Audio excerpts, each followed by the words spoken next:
Hello, everyone, and welcome back. As always, I'm your girl, Candy Washington. So, before we dive into today's episode, which is 5 signs that Kyle Richards and her quote estranged husband, yeah, right, Mauricio Umansky are secretly back together and are plotting and planning a big reconciliation. I have broken down my 5 signs that this is what's going on. I'm also going to share with you 5 reasons why I think it's happening now. So before we dive in, go ahead and like, subscribe, and share. Shop our conspiracy tees. We got brand new designs just in. They are linked down below. So shop our merch, like, subscribe, and share. It really helps to grow the channel. And let's dive right in. And as we go through, be sure to say hi in the chat box. Where are you listening from? What are your conspiracy theories? What are your thoughts? Drop them in the chat. Let's have a lively, really fun conversation. Happy Saturday, everybody. So let's break it down. All right, let's go. So let's first start with my 5 theories of why I think they are going to reconcile now. So first, my conspiracy theory prediction was I always said that I thought that Kyle and Mauricio were going to reconcile within 3 to 6 months. I said this a couple of weeks ago. I said, I think they're going to get back together within 3 to 6 months. That was my candy cane conspiracy theory prediction. Okay. Now let's break down why I think that's happening. So, my 5 theories as to why I think they're getting back together now. Number 1, Morgan Wade's quote PR relationship contract with Kyle is over. We know these celebrities have fake relationships, fake PR stunts whenever they are either trying to do a couple of things. One, if it's a reputation rehab, celebrities will have their publicists get them together with another celebrity. If they want to rehab their reputation after a crisis or after, a fall from grace, they will do that. Number 2, if they're trying to promote something, think about Taylor Swift and I think his name is Travis Kelce.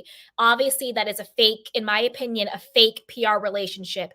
They're promoting the Super Bowl. They're promoting him as this brand. And obviously, Taylor Swift is a huge brand on her own. So when people are either, and sometimes actors will do this, if it's like award season, they will have these sort of PR relationships. So I have always thought that Morgan Wade and Kyle Richards was a PR relationship. Morgan Wade saw it as an opportunity, her and her team, to get Morgan in the spotlight, transition her into mainstream media, likes, clicks, and views, tour sales, merchandise sales. It was a money grab and social media grab. Kyle was struggling, identity crisis, wanted attention seeking, and reached out to Morgan Wade. Boom, both camps came together to get what they both wanted. But I think that contract is now over, and I'll tell you why when we get into more of what's going on, okay? Second theory, Kyle Richards divorce storyline, let's admit it, it was a flop. It was a flop. I think Kyle thought that if she just sort of played in our faces, oh, this is the toughest year between me and Mauricio at the whole, ayahuasca soul searching spiritual retreat, whatever the hell they went on the first episode. I think Kyle thought that she would be coddled this season. She could play the victim this season. Everyone would rally around Kyle. She's been cheated on, forlorn Kyle, blah, blah, blah. But it kind of blew up in her face. Instead of the women sort of coddling Kyle, they held her accountable. They're like, well, wait a minute. You can't just say that. What's going on with your marriage? What's going on with you not drinking? What's going on with Morgan Wade? What's going on with your body and losing the weight? And they really held her to task rather than just coddling her. So that whole storyline around Kyle and are we divorcing? Are we separated? Going through this crisis with Mauricio was a flop. It kind of blew up in her face. She had Garcelle coming for her, Sutton coming for her. Even Dorit was coming for her. What's going on with your marriage, Kyle? So that storyline flopped and it blew up in her face. The third reason why I think they're reconciling now, and again, I'm going to get into very specific reasons. These are just my theories of why it's happening now, but I also have 5 actual signs that we will go through.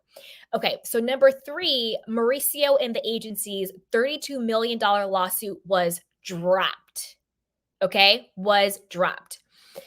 So I think it's a little bit of a coincidence, you know? Is it a coincidence? Is it a coincidence that all of a sudden, when his big $32 million lawsuit against, the federal government, the US government for the Malibu mansion, all of a sudden that was dropped. Now, all of a sudden, there are these signs that they are reconciling, right?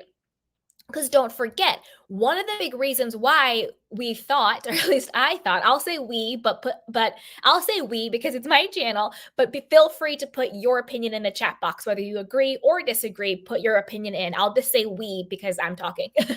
So one of the reasons why we thought that they were going through this quote separation was sort of like a Erica Jane Girardi, Tom Girardi situation where it's, wait a minute, there's this lawsuit, money, a lot of money is at stake, $32 million lawsuit. Let's get divorced or separate so we can save our assets. So that the wife sort of pretends to be so forlorn and upset. I'm going to divorce, we're going to separate, because she really wants to protect the assets, protect the property, protect the money, protect the homes. It's really just a way to protect money, property, and assets in case something happens with the husband. They don't want the government or whoever to come after those assets, especially because Kyle and Mauricio do not have a prenup. So all their money is their money collectively. There's no prenup. So if he had lost that and they were coming after him personally, it also would have been her money and her property, right? So that's another reason why.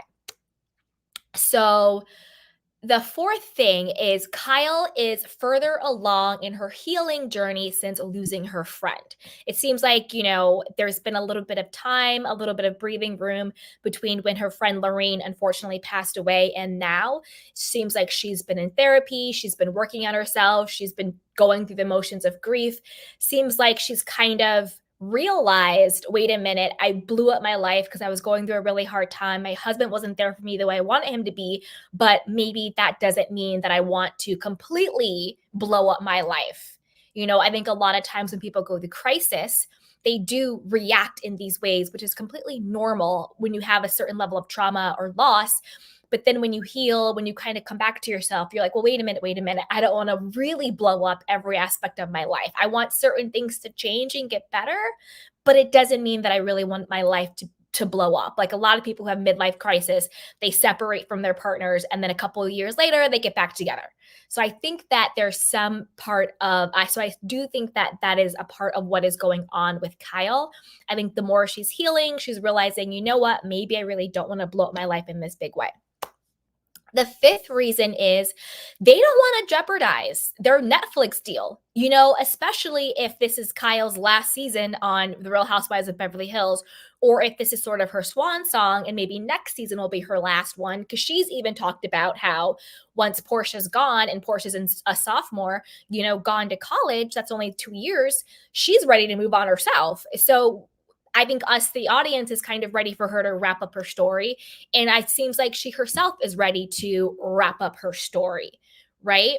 So I think that they don't want to, if this whole Real Housewives of Beverly Hills paycheck media outlet, comes to wraps up, I don't think they want to jeopardize their buying Beverly Hills Netflix deal, which again, it's not the Real Housewives of Beverly Hills. It really is more centered around Mauricio, Kyle, not necessarily Kyle being on the show, but being married to Kyle, their children, and this sort of like family agency that's blown up to this huge international real estate thing. And so I don't think they want to jeopardize that buying Beverly Hills Netflix deal. And that also comes out more because Kyle herself says Mauricio didn't want to go public with the separation. And I think a lot of it, again, was reputation, the branding around them as a family, and the whole persona. The whole persona. All right. So those are my 5 theories on why I think they are going to, quote, reconcile now, or they're on their way to reconcile, whether it's a genuine reconciliation, a not genuine reconciliation. Those are the 5 theories around why I think that they are secretly back together. And I think that they are going to plan some big romantic reconciliation publicly within the next 3 to 6 months. But let's dive into the specifics of why I think that's going on now. So let's dive into number 5. So Kyle Richards is now defending her husband, estranged, maybe not, Mauricio Umansky. Funny because all the while during this season, publicly and privately, she has been coming for his neck. But now all of a sudden, she has changed her tune. So Kyle Richards is clapping back after she's called out for changing her tune on Mauricio skipping Lorene's celebration of life. Plus, she shades Annemarie for discussing Esophagate at the event. So let's dive into that situation. Now, this is according to Reality Blurb. It says, Kyle Richards reacted to backlash after seemingly changing her tune about husband Mauricio Umansky, skipping a friend's celebration of life. On a recent episode of The Real Housewives of Beverly Hills, Kyle appeared to diss Mauricio for not showing up to the event. But after it aired, she defended him, claiming he offered to cancel his plans. Kyle did say it would have meant something to her if Mauricio would have been there, wrote a fan account in a comment shared by All About the Real Housewives on Instagram. So stop lying, Kyle. But Kyle soon clapped back. Because they asked me that specific question, would it have meant something if he just showed up? Should I have said no, wrote Kyle. On The Real Housewives of Beverly Hills after show, Kyle seemed to distance herself from Annemarie, whom she introduced to the group. Fans and co-stars have bashed Annemarie for questioning Sutton's health issues. I did not know that during Lorene's celebration of life event, Annemarie was talking to some of the other ladies about Sutton's esophagus and that whole issue, said Kyle in a clip shared by Wig Hello Drama on Instagram. If that had turned into an argument on that night, I would have lost my marbles, she declared. Finally, I'm going to wait till I get to this part because this is my number 1 reason. But that is my reason number 5, is that now Kyle is publicly defending Mauricio, explaining why he didn't show up to support her at Lorene's, which is her friend who unfortunately passed away by her own hand. But during filming, during the time, she had all the smoke from Mauricio. It would have meant a lot to me if he was here. I don't know why he's not here. He's off doing this. I don't feel appreciated. I'm ready to go to where I'm appreciated. That's where I want to spend time with people. Now, all of a sudden, in the after show, all of a sudden, to people on social media, she is defending him, she's championing him, she's having his back. Come on. See what I'm saying? So that to me is sign number 5. Sign number 5 that they are secretly reconciling or they're on the road to it. She went from he's horrible, he doesn't, respect me, I don't feel appreciated, he's always traveling, I don't get a heads up, I can't believe he's here, to, well, he would have changed his plans for me and I totally understand why he wasn't there. Okay. She is also, just a complete side note, distancing herself from Annemarie. I mean, at the end of the day, I don't know why she thought Annemarie was going to be her mouthpiece savior. I mean, to be honest with you, I'd rather have Teddy than Annemarie. I'm not surprised she's distancing herself from her. I would too. She basically was like, I don't know that girl, whatever. So there's that. So let's move on to number 4. So this is my number 4 reason why, because we're counting down 5 to 1. So this is my number 4 reason why I think that Kyle and Mauricio are secretly getting back together and that Morgan Wade's PR relationship contract is up. So number 4, Kyle Richards accuses media of misrepresenting friendship with Morgan Wade and shares how as Morgan deletes IG pics and shares not okay post. So you're going to tell me that all of a sudden, after being, quote, best friends for the last year and a half, 2 years, however long this contract has been, now all of a sudden, Morgan Wade feels the inclination to delete all of her pictures, except for maybe one or two, of her and Kyle. Okay, so let's look at some other receipts. Now, all of a sudden, Kyle Richards is now blaming the, quote, media for misrepresenting her friendship with Morgan Wade. Meanwhile, this entire time, for the last year and a half or 2 years, it's really been Kyle calling the paparazzi on herself with Morgan to get them, photos in Aspen and photos of them hanging out and at the concerts and doing this, that, and the third together. It's insane, doing the whole like sexual lesbian, music video together and sharing fruit. Yeah, it's the media's fault that we all thought you and Morgan were in a romantic relationship. Kyle, stop lying. Bye, girl. You wanted everyone to think you and Morgan was in this salacious romantic relationship because you wanted a storyline, you wanted relevancy, and you wanted your husband's attention. But even after all of that, Mauricio still didn't pay you dust, and it kind of blew up in your face.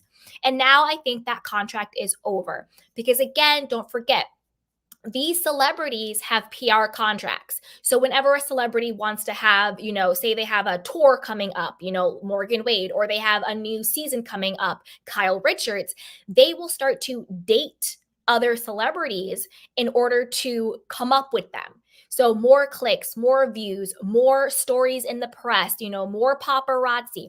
Actors do this all the time. If it's award season, all of a sudden you'll see this actor who's notoriously single dating a cute, Victoria's Secret model. I'm looking at you, what's his name? Oh, I see his face. Bradley Cooper all of a sudden is now dating Gigi Hadid. That's a PR relationship, in my opinion. Taylor Swift and Travis Kelce, the NFL wanted a big push with the millennials or the Gen Zers or the young kids, right? So all of a sudden, Taylor Swift, who we all know is one walking brand, is now all of a sudden in this romantic relationship with him. So we've seen this happen all the times. Either it's reputation rehab, or they're pushing a project, or they just want more clicks and views to sell their merchandise and promote whatever they have going on. PR relationships between, quote, celebrities happen all of the time. All of a sudden now, Morgan is deleting her pictures and photos with Kyle Richards. Why? Unless the contract is up and Morgan is ready to bounce.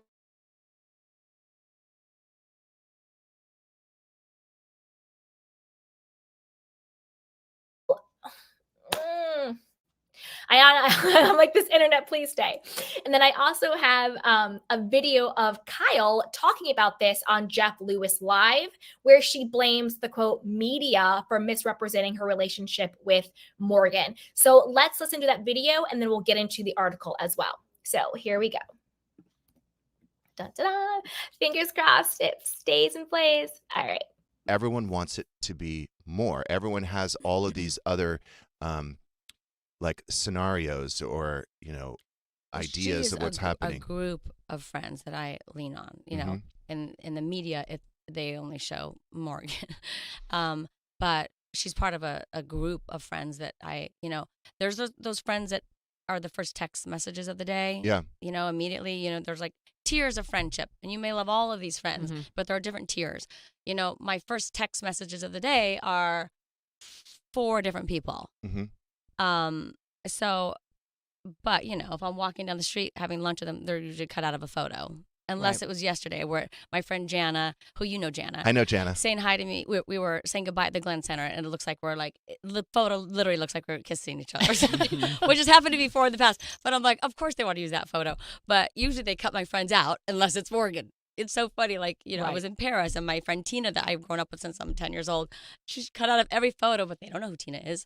It's like, so. They want to drive that. Yeah, so that's the narrative they want. So that's been the focus. And, I, of course, when you're going through a hard time, lean on my closest friends. And I said that in the show, in my interviews. I never went to therapy before. I am in therapy now, but my friends were my therapists always. And I grew up in a family of all women, and when I'm struggling, like my friends are they're my therapists, they're my rock. And now that my kids are older, they're also like my rocks. Growing up, I was too busy taking care of them when they were little, but now like they help me too. It's but amazing I share when that everything happens, with yeah. them. Good, bad, the ugly. We all do. I mean, if you saw our text messages.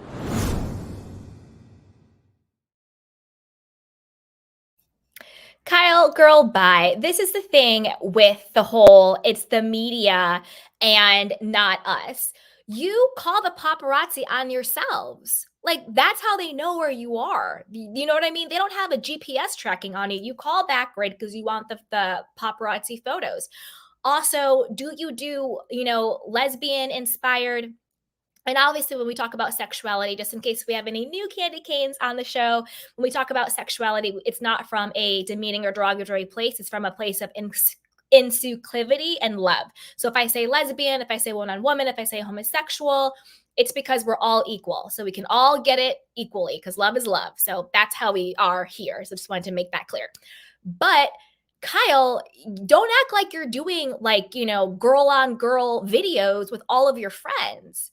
You really honed in on the whole narrative about you and Morgan potentially being more than friends. You have her on the show. You're tattooing your initials on her body, So the media didn't do that. You did that because the truth is, the majority of what we see in the media when it comes to these celebrities is because of the celebrities' PR team and their camp. So when you see these celebrities like, oh my gosh, just running out for, a quick Starbucks latte. Yeah. And you called the paparazzi to get that photo. Oh, I'm just trying to have a private dinner, with my new boyfriend who happens to be an NFL player. Yeah, because you called the paparazzi to get those photos. So the only reason why we had this narrative of Kyle and Morgan as being more than friends is because that narrative squarely came from Kyle's camp. Squarely, right? Then you have her on the show being like, well, would you ever date a woman? Well, I would date a woman and blah, blah, blah, blah, and like feeding her fruit on different episodes. Like, Kyle, stop. The media did not create the narrative that you and Morgan were in a romantic relationship. You created that narrative to tease us with whether or not you and Morgan were in a romantic relationship. So stop. But it looks like that PR contract is up. So I saw Amy said contract ? So what I mean by PR relationship contracts is literally certain celebrities out there, whether it's athletes, musicians, stars, reality stars, actors, influencers, they actually have contracts that they literally sign and draw up to have these quote fake PR in the news and the media relationships with other people. Usually it's either it depends on, if you are the star or the celebrity that's on the come up, or if you're pushing something, it depends, but they'll have that other celebrity and it'll be like, you have to do these types of interviews. You can only say X, Y, and Z about the relationship. You have to come to these award shows. Like I think Timothy Chalamet, is that his name? And Kylie Jenner, I think that's a PR relationship. 100%. I think he wanted to push his Willy Wonka movie and he wanted the whole Kardashian Jenner fan base. And that was a whole complete PR contract. They have them. And that's what I mean by that. So just to clear it out there. But I think, but now all of a sudden she's deleting pictures and posts. I wonder why. And now all of a sudden Kyle is like, no, the media made our relationship sexual, not us. Stop playing in our faces, Kyle. You made the relationship with you and Morgan sexual. You did. Not even us. That wasn't us. That was you. And you have to think, why? Why now is Morgan deleting photos? But let's get more into it, okay? So this is according to Reality Blurb. It says Kyle Richards is setting the record straight about her, quote, friendship with Morgan Wade, as the two continue to face questions about a potential romance, both on The Real Housewives of Beverly Hills and off. Kyle blamed the false narrative on the media as she accused them of cutting other friends out of photos from group outings, and Morgan raised questions on Instagram by deleting nearly all of her pics and promoting her, quote, not okay merch. She's in a group of friends that I lean on, Kyle said of Morgan on the January 23rd episode of Jeff Lewis Live. in the media, they only show Morgan, but she's part of a group of friends. Though there's those friends that are the first text in the morning of the day, immediately there's like tiers of friendship and the ones that you love. And you may love all of those friends, but there are different tiers, My first text in the morning are the day are 4 different people. But, if I'm walking down the street having lunch with them, they're usually cut out of a photo. Kyle, stop lying. According to Kyle, there was an instance recently where one of her friends, Jana, was included in a paparazzi shot. However, it seemed to only be due to the fact that they looked like they were kissing each other as they said goodbye after a day out in Los Angeles.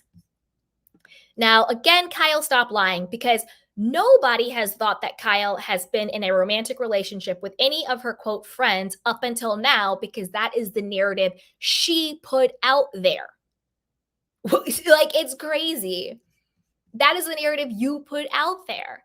And the reason why the paparazzi, and again, this is another reason why I think it's a PR contract relationship. The reason why the paparazzi don't cut out Morgan Wade is because Morgan is a part of why you call the paparazzi. And the paparazzi know to keep Morgan in there because that's part of the contract. That's a part of, like, it's called Backtracking. Backtracking is the paparazzi company that these celebrities call, and they pay them to show up and take photos of them.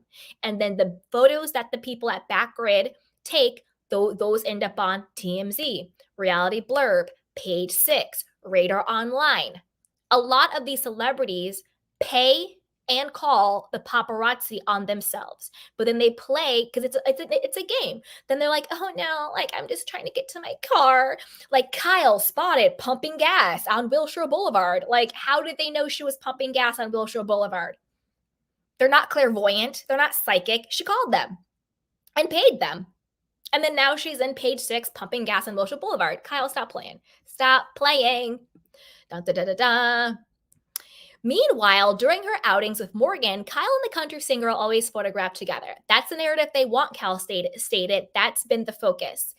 Again, Kyle, why are you now saying that? You could have said this, I don't know, in the very beginning. But instead, what did you do? You said, me and Morgan, we're really, really close. It's a special type of friendship. She just really gets me, blah, blah, blah, blah. And then you have your sister Kathy out here. I just want Kyle to be happy and Morgan makes her happy and they seem really good together and blah, blah, blah, blah. Like, come on. Continuing on, Kyle seemingly gave a nod to her separation with Mauricio Umansky, saying that she was going through a hard time and she leaned on her closest friends. Then she goes on to talk about being in therapy and all of that stuff. But what I think is also very interesting is that Morgan, as we said, deleted all but 2 pictures of her and Kyle from her Instagram account. This is according to Bravo and Cocktails. And then she posted a story of a not okay hoodie. I don't know what not okay is. I mean, obviously it's the tagline or the brand of the merch she's doing. What I mean by I don't know what not okay means for her. I don't know if it's like a lyric from one of her songs. I don't know if it's about her sobriety. I don't know if it's about her contract with Kyle. I don't know if she's just not okay with being a pawn anymore. I don't know what not okay means. I need some clarity, Morgan. But as always, I want to know what you guys think. What do you think about all of a sudden now Kyle is publicly saying in the media that her and Morgan, she's just like any other friend to me. She's in a group of friends. When before I thought Morgan was your special friend, you had this special bond. She really got you. She really understood you. It was so different with her. You're tattooing each other. To now, Morgan is just another chick in my group. That's basically what Kyle said. Morgan is another chick in my group. And Morgan deleting all of the photos. Put it down below. Let me know what you guys think. And always be sure to like, subscribe, and share. So with that, let's move on to my third reason why I think Kyle and Mauricio are secretly back together and that Morgan Wade's PR contract is up. Again, all of a sudden now, Kyle Richards is admitting her comment about dating women on the Real Housewives of Beverly Hills was for, quote, shock value, and says she feels, quote, guilty about Morgan Wade's anxiety over the spotlight on their relationship. Again, let's think about that. Let's think about that real quick. And I'll get into the article in Daily Mail that breaks everything down. Let's think about that real quick. Why would Kyle feel guilty and why would Morgan have anxiety over the spotlight on their quote relationship? Notice it did not say friendship, right? Because now Kyle is saying, oh, Morgan is just another person in my friend group. She's just a friend. It's the media are making it look like it's something more. Why are they saying relationship and not friendship? When I hear the word relationship, I think sexual. It's a sexual relationship. When I think platonic, I think friendship. So I would say anxiety over the spotlight on their friendship. If you say relationship, it sounds sexual. Here we go. So let's get the receipts. This is according to the Daily Mail. It says, sorry, guys, waiting for it to buffer and load. It says Kyle wants to clear the air on her recent comments about dating women.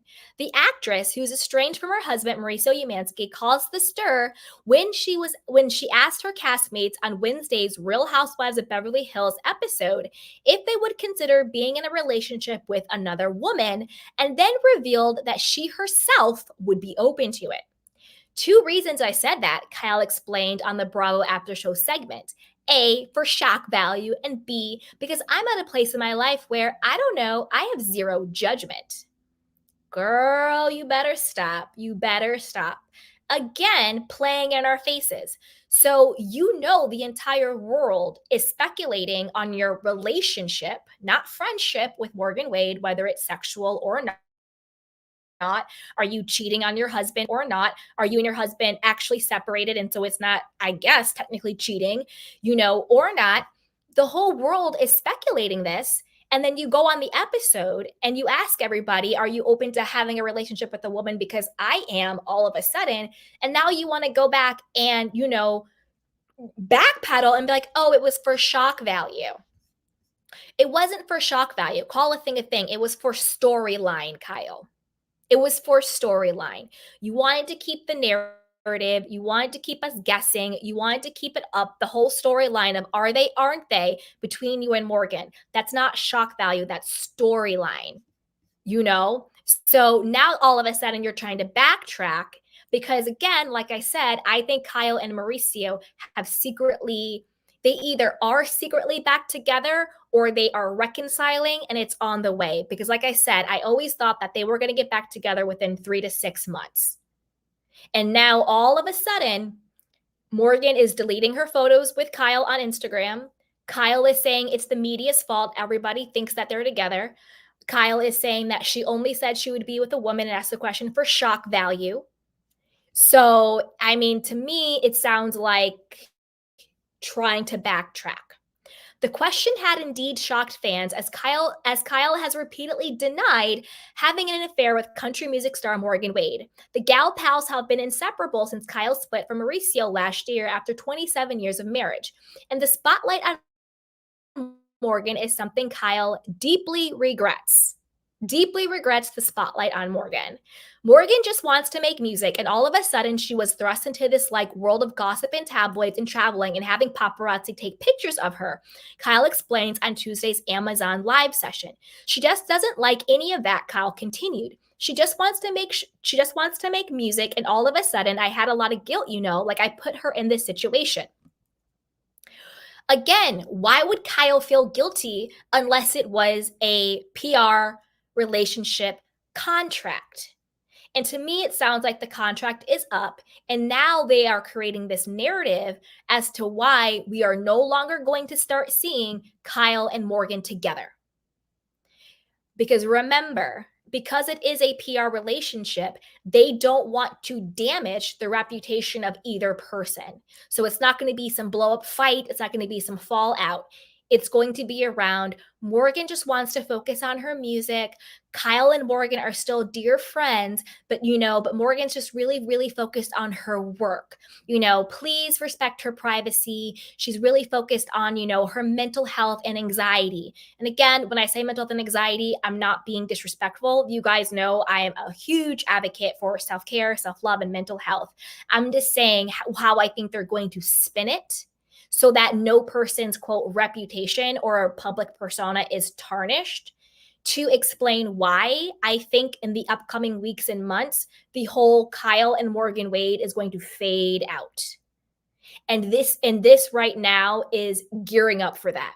She doesn't like any of that. She doesn't want to be in the gossip tabloid. She has all this anxiety. I feel so guilty. She just wants to focus on her music. Well, what has changed between now and 2 years ago? For the last year and a half, 2 years, it's been them together at the hip. I thought Kyle was doing an entire documentary on Morgan. They've been seen together, in Aspen and Beverly Hills and all the places. Kyle's been at every single, tour date, concert, or whatever the case is, right? So if it wasn't overwhelming for the last year and a half to 2 years, why is it now all of a sudden so overwhelming for her? Or is the contract up? And this is their narrative to explain away why they won't be seen together that much anymore. Okay, I'm just going to check and make sure I'm still here. Okay. All right. So let's get back into it. Because sorry, you guys, I was having internet issues today. So if it's slow, if it's choppy, I really, really apologize. I will be calling the internet people once I finish this live, but I want to get through this for you guys. So please give me grace, and I'm sorry if there's any choppiness. All right. Here we go. All right. Okay. So of course I feel bad. It gave her anxiety, seeing these headlines.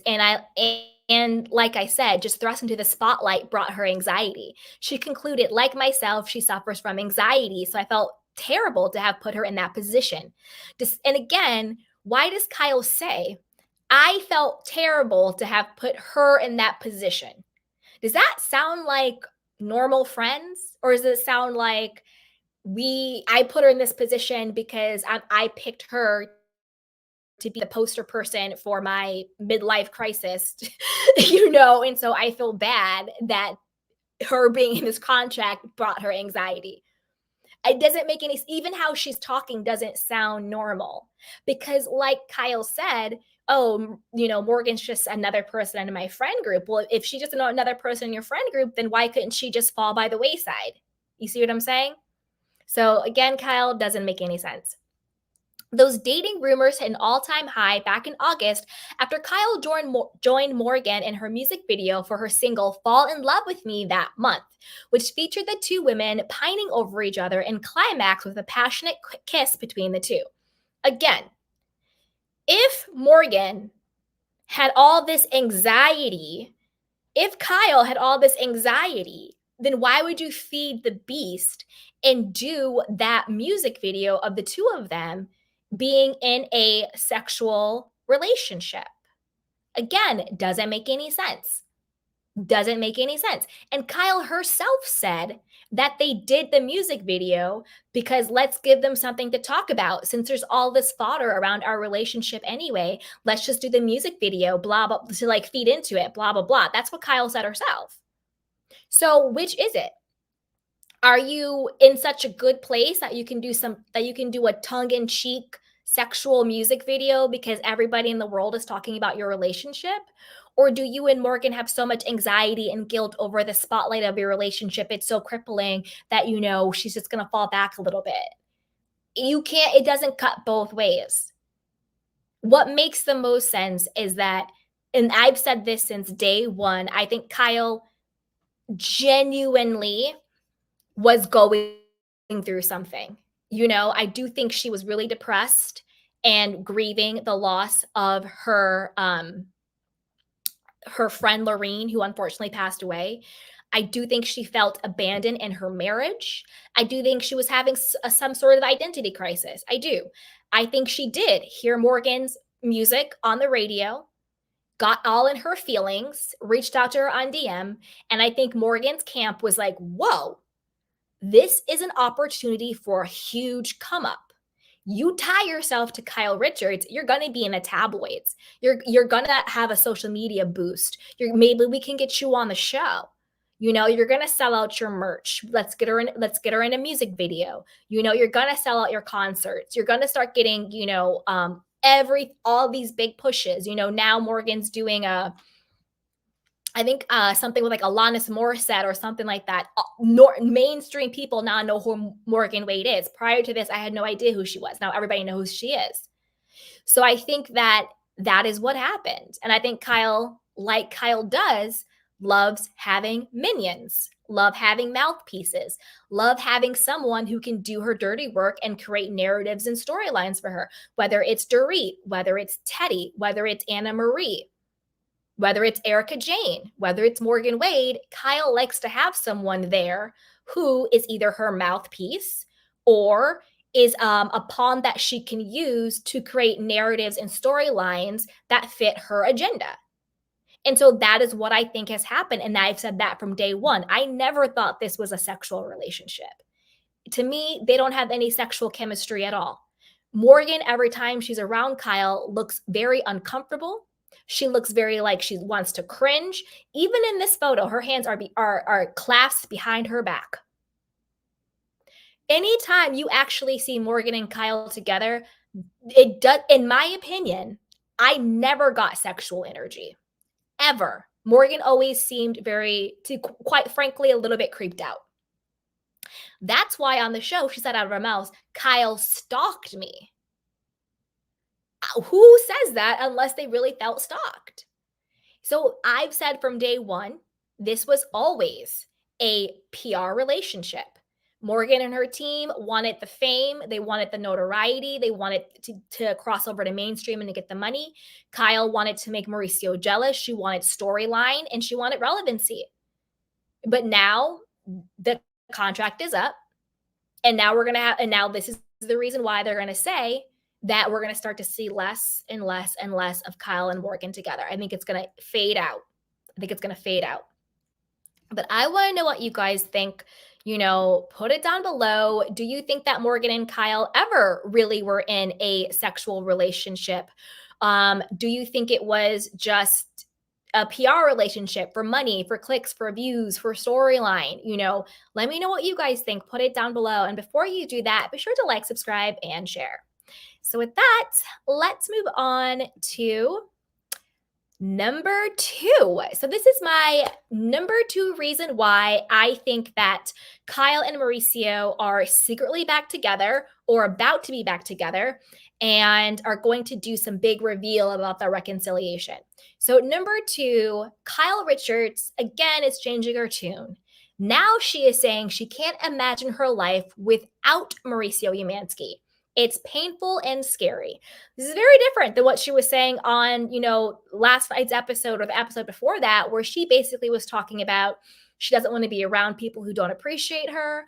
Once Portia leaves the house, she's ready to dip and be out and go out into nature, what her plans were. She wasn't talking about a future with Mauricio. She was talking about her very own future on her own. So now that's kind of changed her tune with that, okay?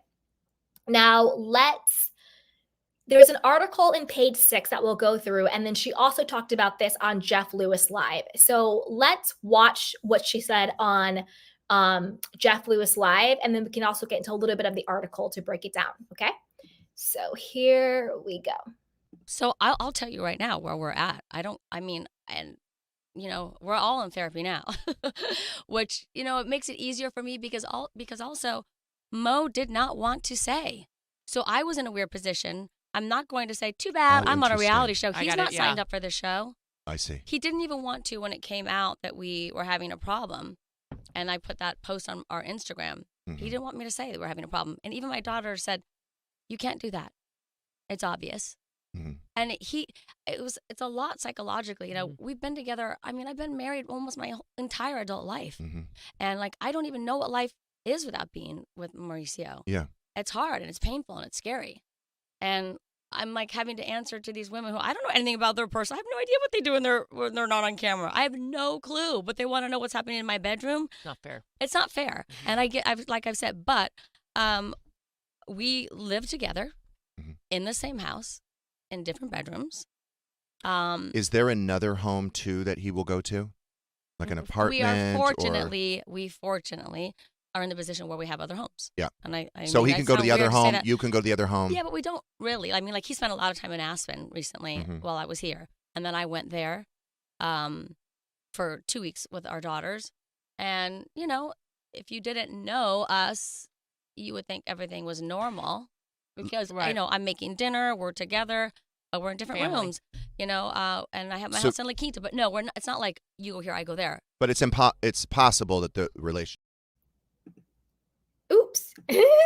Okay, let's break that down real quick. So what she just said, and then we can watch more. So all of a sudden now it's scary and it's painful to imagine her life without Mauricio.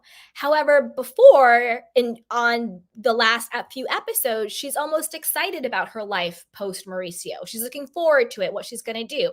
She also just said that the other women, she doesn't know what's going on in their life when they're not filming.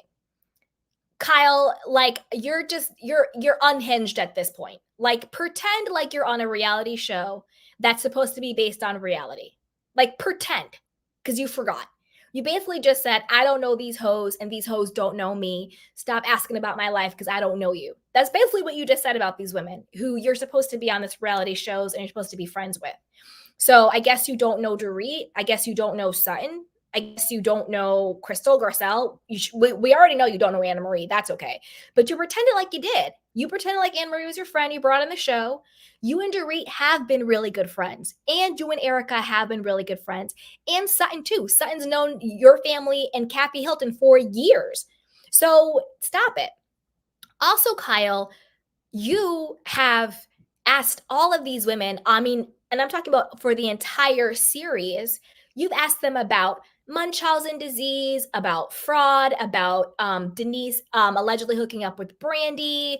You exposed your sister being an alcoholic. You know, you have really gone in. You talked about Camille and her relationship with Kelsey. Like it goes on and on and on and on and on. The list goes on and on. You've done this to all of the women. We have to be honest. We have to tell the truth. You've been a producer on the show. You've stirred the pot. You've exposed people. You've asked people to talk about their lives. But the moment they say, hey, Kyle, what's going on in your marriage? Because things look really weird right now. All of a sudden, it's not fair. All of a sudden, I don't know these hoes. All of a sudden, like they're coming for you. Doesn't make any sense. And you literally just said, I don't know these people when we're not filming. So don't ask me about my personal life. Well, then, Kyle, that is why I think it's time for you to get off the show. Because you're not even pretending anymore. You do know that Jeff Lewis is being recorded, and you do know that is a media show. And you literally just said, I don't know these hoes and they don't know me. Mind your business. That's literally what you just said. And you've been on a reality show called The Real Housewives of Beverly Hills for the last 13 seasons. It's time for you to go. It's a wrap. Not that I have anything against Kyle, because I don't have anything against her. I just think in general, it comes a time where on these reality shows, whether it's Housewives or any reality show that really follows a particular life storyline, usually the OGs or people who've been on for too long, it gets to the point where they just become bitter and resentful. And to me, Kyle, she sounded very resentful and she sounded very bitter. It's giving Nene vibes. It's giving Vicky Gunvalson vibes. It's giving Ramona Singer. It's giving like it might be time for a pause. It might be time for a reset. It might be time for you to do something else. Because I think that on these shows, it is a shelf life where they do hit a point where they don't have anywhere else to go. And then when people actually start to question them, they get defensive, they get combative, they become hypocritical, and they get very bitter. And for her to be on the show being like, I don't know these chicks, keep my name out your mouth, well, then maybe you shouldn't be on a show that's supposed to be about real friendships. And then you also expect these women to be loyal to you. You always talk about loyalty and loyalty and loyal to you, but yet you just said, I don't know these hoes. but yet you expect them to be loyal to you when they're doing a job, because the job is Real Housewives. That's the job. And you've done your job, Kyle. You've done your job. You've been on there pot stirring, doing all the stuff, going after people. But when the spotlight's on you, all of a sudden it's wrong. And be honest about the real reason why you and Mauricio are still living in the same house. I think the initial reason why you and Mauricio stayed in the same home isn't because you guys are so amicable. I think it's because nobody wanted to desert the marital home. Sure, you may have other properties, but the house you're living in is your core marital home. The other properties are your shared assets. Real estate and property is an asset, but your marital home is your marital home. The reason why neither of you are leaving the home is because neither of you want to say that you abandoned it. Because if you leave the marital home, then if say you guys actually ever really did get divorced, which I don't think is actually going to happen, then the other person can say, well, you abandoned the home, you forfeited your rights to the home. That's why we have Tom Sandoval and Ariana Maddox, who weren't even married, but just bought the house together. Neither one of them would leave the house, because once you leave, you can forfeit the rights. They'll say you abandoned the home. So that's the real reason why you both were staying in the house. Just be honest about it. Not because you guys were so amicable and cooking dinner together. Stop. But now I think you guys are staying in the home because you're probably going to get back together. That's my gut. You guys are going to get back together. So let's keep watching more of her show. So I'll tell you right now where we're at. We're all in therapy now, which, it makes it easier for me because also Mo did not want to say. So I was in a weird position. I don't know how to fast forward it. So I'll tell you right now where we're at. We're all in therapy now. I don't know how to fast forward it. So that'll be what we got. But yeah, you guys. Or you know what? Let's watch the whole thing and let's see if it goes. So I'll tell you right now where we're at. We're all in therapy now, which, it makes it easier for me because also Mo did not want to say. So I was in a weird position. I'm not going to say, too bad, I'm on a reality show. He's not signed up for the show. I see. He didn't even want to when it came out that we were having a problem. And I put that post on our Instagram. Mm-hmm. He didn't want me to say that we're having a problem. And even my daughter said, you can't do that. It's obvious. Mm-hmm. And it's a lot psychologically. We've been together. I've been married almost my entire adult life. Mm-hmm. And I don't even know what life is without being with Mauricio. Yeah. It's hard and it's painful and it's scary. And I'm having to answer to these women who I don't know anything about their person. I have no idea what they do when they're not on camera. I have no clue, but they want to know what's happening in my bedroom. It's not fair. It's not fair. And I've said, but we live together mm-hmm. in the same house in different bedrooms. Is there another home too that he will go to? Like an apartment? We fortunately are in the position where we have other homes. Yeah. And so he can go to the other home. You can go to the other home. Yeah, but we don't really. He spent a lot of time in Aspen recently mm-hmm. while I was here. And then I went there for 2 weeks with our daughters. And, if you didn't know us, you would think everything was normal because, right. I'm making dinner, we're together, we're in different rooms, and I have my house in La Quinta. But no, it's not like you go here, I go there. But it's possible that the relationship is changing form. So it might just be a loving. It has changed yes, form. And it just could be a very loving, close companionship, friendship, whatever. I want to throw something else in too, because we both have very wealthy friends. What I have found is sometimes when a wealthy couple with lots of assets and businesses, they don't actually get divorced. They live separate lives because it's complicated to divide everything. Does that ever occur to you and Mauricio? If this doesn't work, mm-hmm. do we actually get divorced and start splitting things up and try to sell businesses? That seems very complicated. Well, that sounds very difficult. Yes. Well, that's not what my main focus is. If we're not going to be together, I would get divorced 100%. I would not live like that. Because psychologically, I would need to move on. I would never do that just for properties. We did not have a prenup. My husband did not have a penny when I married him. Mm-hmm. We had to, his grandparents gave us. You bet on him, but that was a good bet. He was in the clothing business when I met him, making no money. And, my mom lent us money when we were first married. Yeah. We didn't. There was one Christmas we didn't have any money for Christmas presents. My mom gave me money, and then his grandparents helped us. So we built everything together. Yes.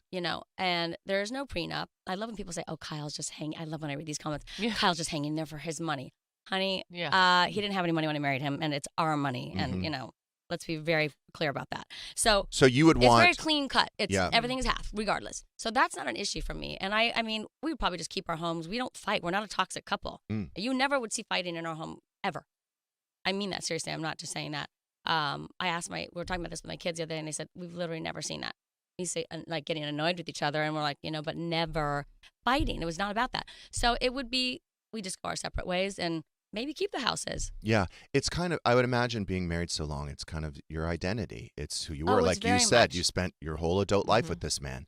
It's got to be really, really, really tough. It's really tough. I do Yeah. feel like my entire identity is being a wife and a mom. And that's been really hard to wrap my head around, and that's what I think part of my, learning who I am without that, even though obviously no matter what, I'm a mom. I have 4 daughters and they're my best friends.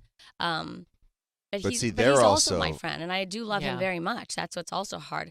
If it was one of these situations, you're like, oh, I can't stand this guy. This would be so easy for me. Of course. It would be very easy. It's easier to be angry. Yeah. Yeah. Yeah. And I can guarantee you, I do not want to be in this position. Mm-hmm. I never wanted to be in this position. Right. I thought I knew where I would be until the day I died. So that's a lot to process. Your whole life got turned upside down. My whole life. And obviously there were things that we had, kind of dealt with since the beginning of our marriage that you kind of like put aside. I was pregnant, nursing, baby, and then they'd come up again. And then you kind of get to a point where you're like, well, am I still dealing with that? And then, were there things? Yes, of course. Otherwise, I wouldn't be in this position I am today.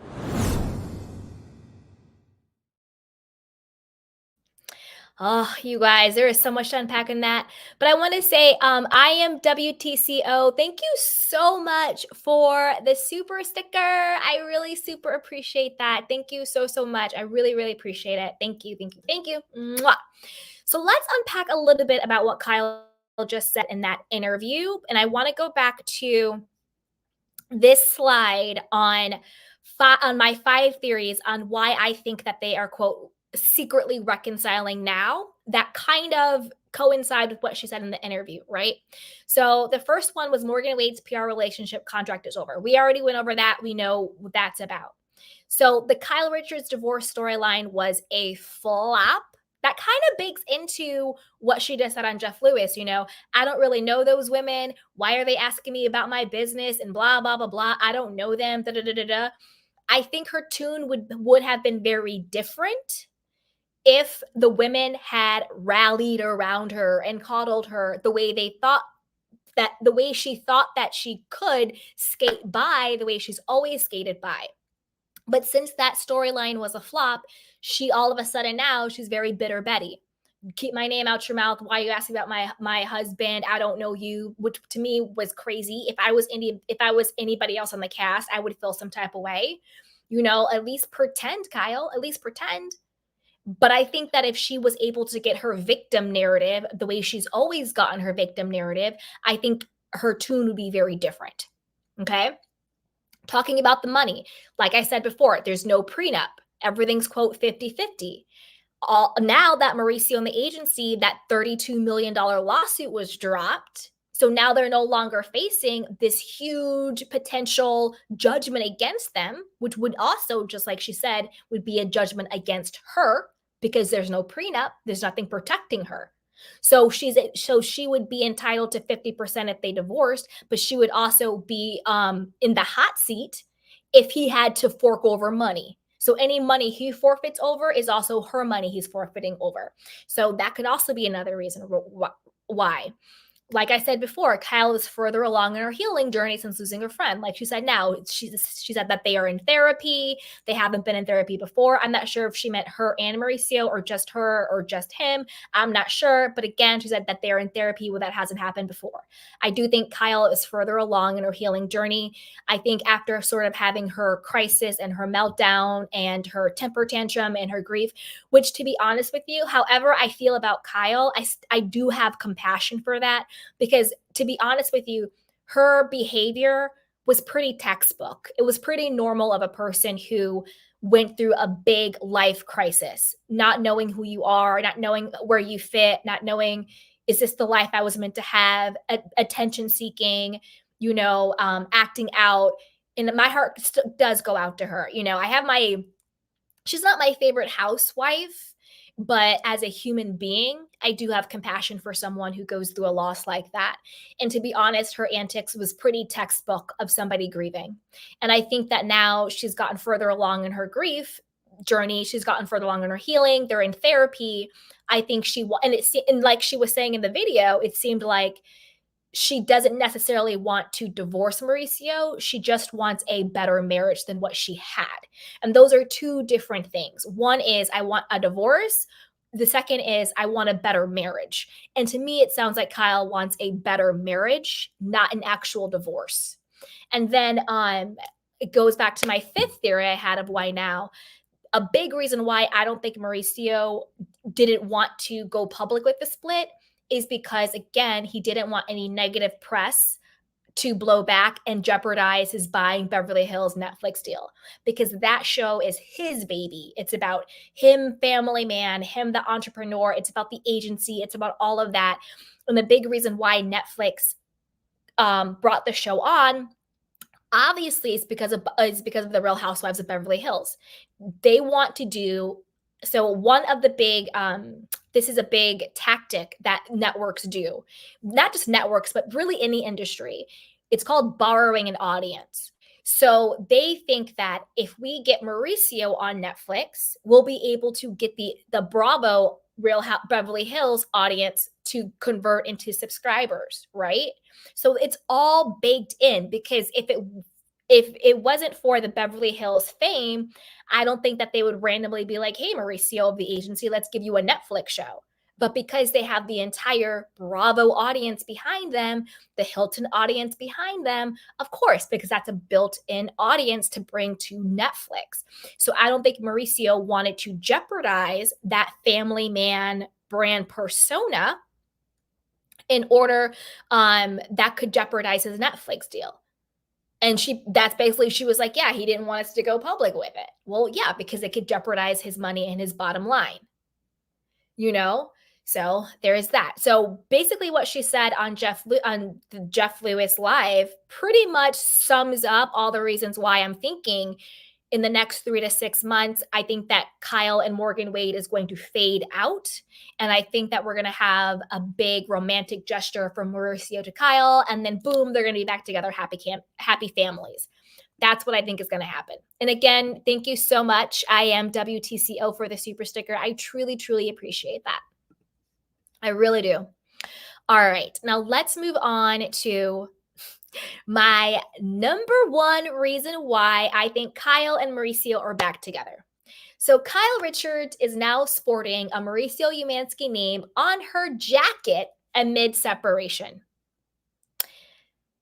What woman,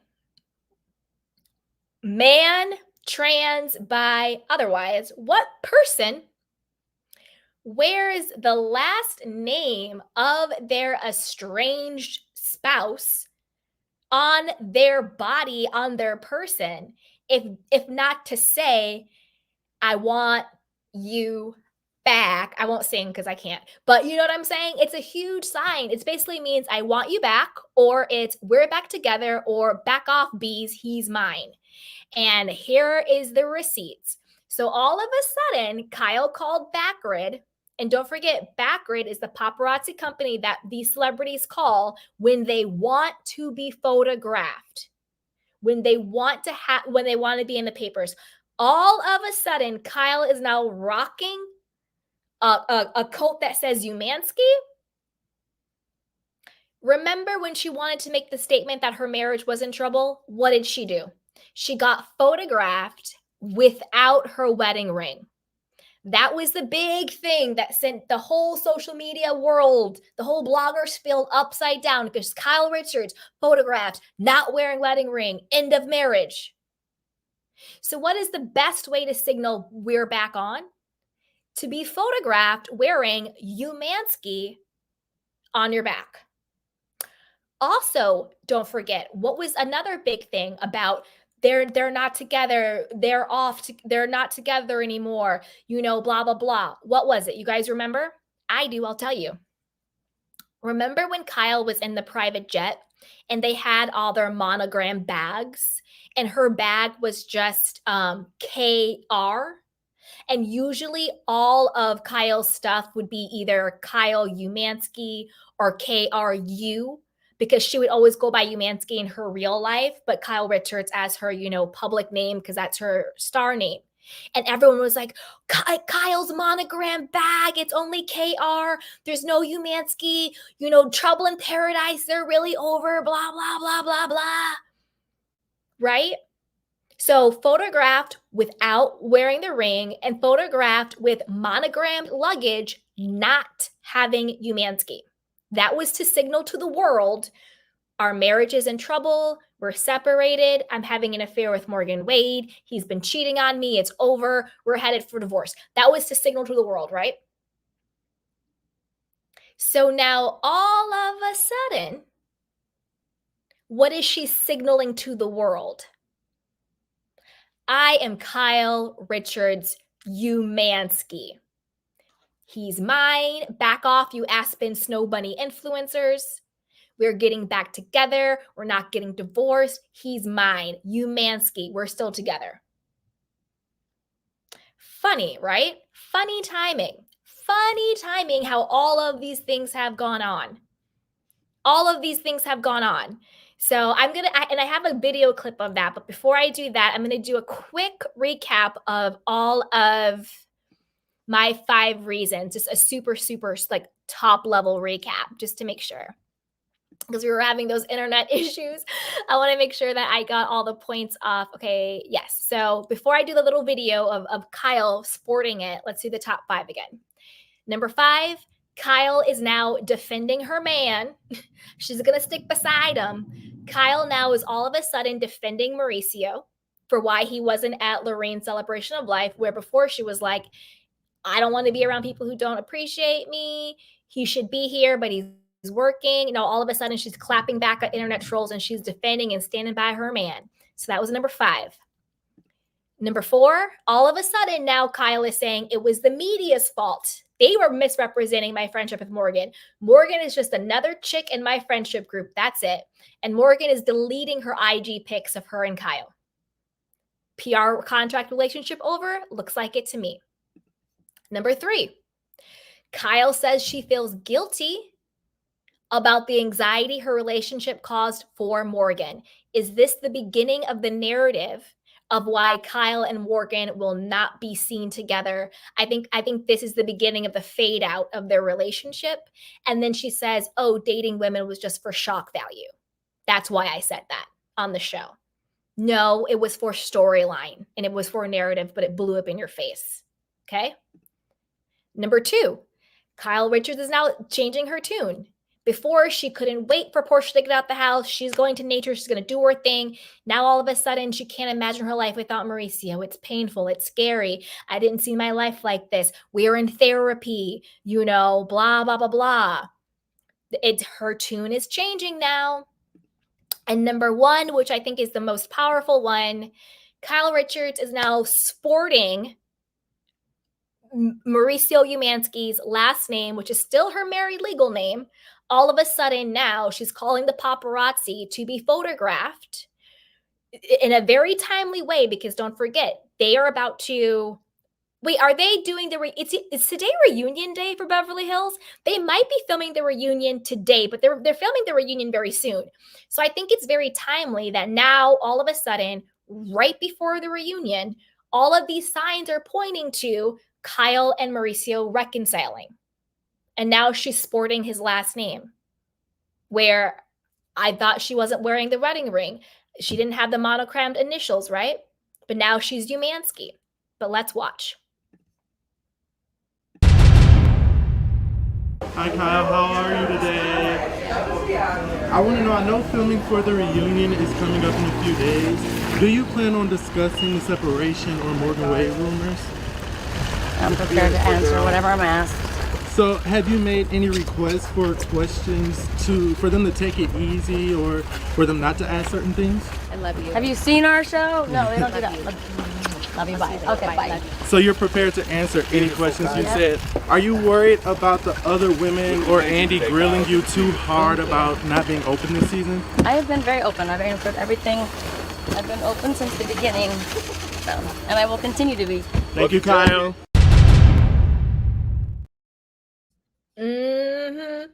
She's been very open about everything, and she'll continue to be. Kyle, girl, stop lying. Stop lying. You haven't been open about a damn thing, okay? Not a damn thing. Stop. Again, TMZ/Backgrid/paparazzi did not just so happen to know that Kyle would be there with her friend in this little, I don't even know what to call it, like strip. You know how like in LA, we have like the little strips where you go in and it has like all like the stores and stuff. So how would they know she was there unless she told them?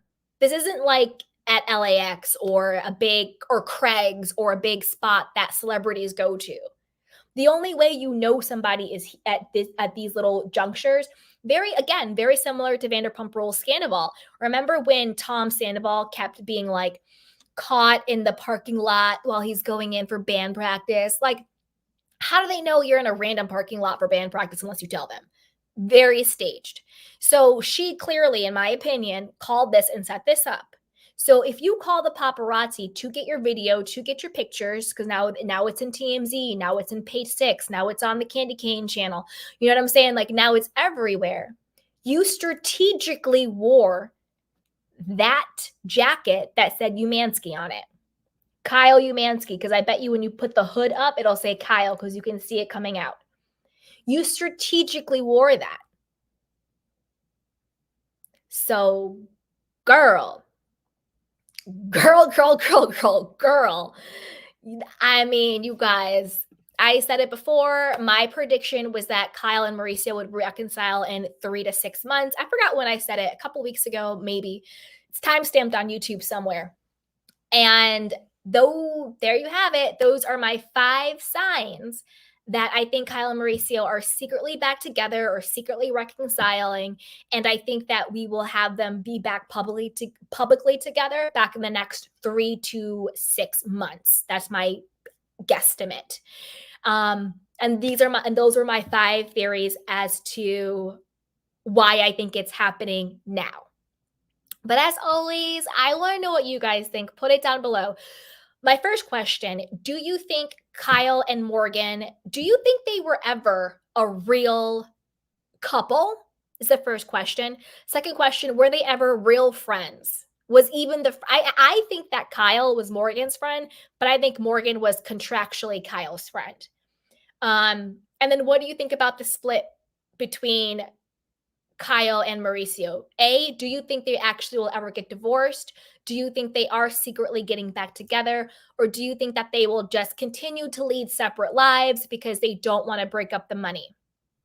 Okay, so put it down below. Let me know what you guys think. And as always, be sure to like, subscribe, and share. And shop our new conspiracy theory tees. I just redesigned them. So we have a brand new design. So be sure to check out the link down below and let me know what you guys think. And I'm going to drop the link in case anybody wants to come up. Fingers crossed the internet will hold out for it. I don't know if it was like the weather here or the internet company. I don't know if it was bad juju from Kyle. I don't know. But hopefully it'll come through. But if not, I'm going to take some candy cane questions and comments. Hi, Amy. Amy says, what? Hey there. Hey, sweetheart. Hey, Miss T. Thank you for being my mod. Such a storyline. Amy says, hey, Miss T. Happy Saturday. That's right, you guys. Hit the like and subscribe. Yes, yes, yes. Thank you for being my mod, Miss T. Chanel Reality says, I completely disagree in every single area. About what? Chocolate Chunk says, hey, everyone. Hey, Chocolate Chunks. Hi, Jacob. What's up, sweetheart? Jacob, can you hear me? Oop. Well, Jacob, come back. Come back. I want to hear what you have to say. Natasha says it was. Oh, he's backed by important people. Yep. Chanel says Kyle is a lot of things, but this is not a storyline. No one came for Kyle. If anything, Kyle continuously brought up her marriage concerns. Please stop it. Sometimes a cigar is just a cigar, love. Okay. Anna Kate says they are a weird couple. Hey, Jacob Boo. Okay, I finally did this. Stupid. I always do this where like I press the wrong thing and then like there's no mic button on the bottom. I'm like, what the heck? But anyway, hi. Hi, how are you? Praise Jesus, the internet's back. Yes. No, I was on the struggle bus. This. But go ahead. I can't believe that he got away with this lawsuit. Yep. I need to know because this is crazy to me because how is his real estate license not ripped apart, put in the shredder? It needs to be. This is ridiculous. This is crazy. Did you? Okay, I did a deep dive conspiracy on why I think the lawsuit was dropped. Did you miss it, or do you want me to recap real quick? I don't remember. Well, I did read it. I didn't see what you said, but I read how the guy who wanted to buy it for a higher price and his agent, they dropped their suit because and they said that they want Mauricio to make a like a sizable donation to a pro-Israel company, and I was like, oh God, okay. But I think that there was probably a payoff to them.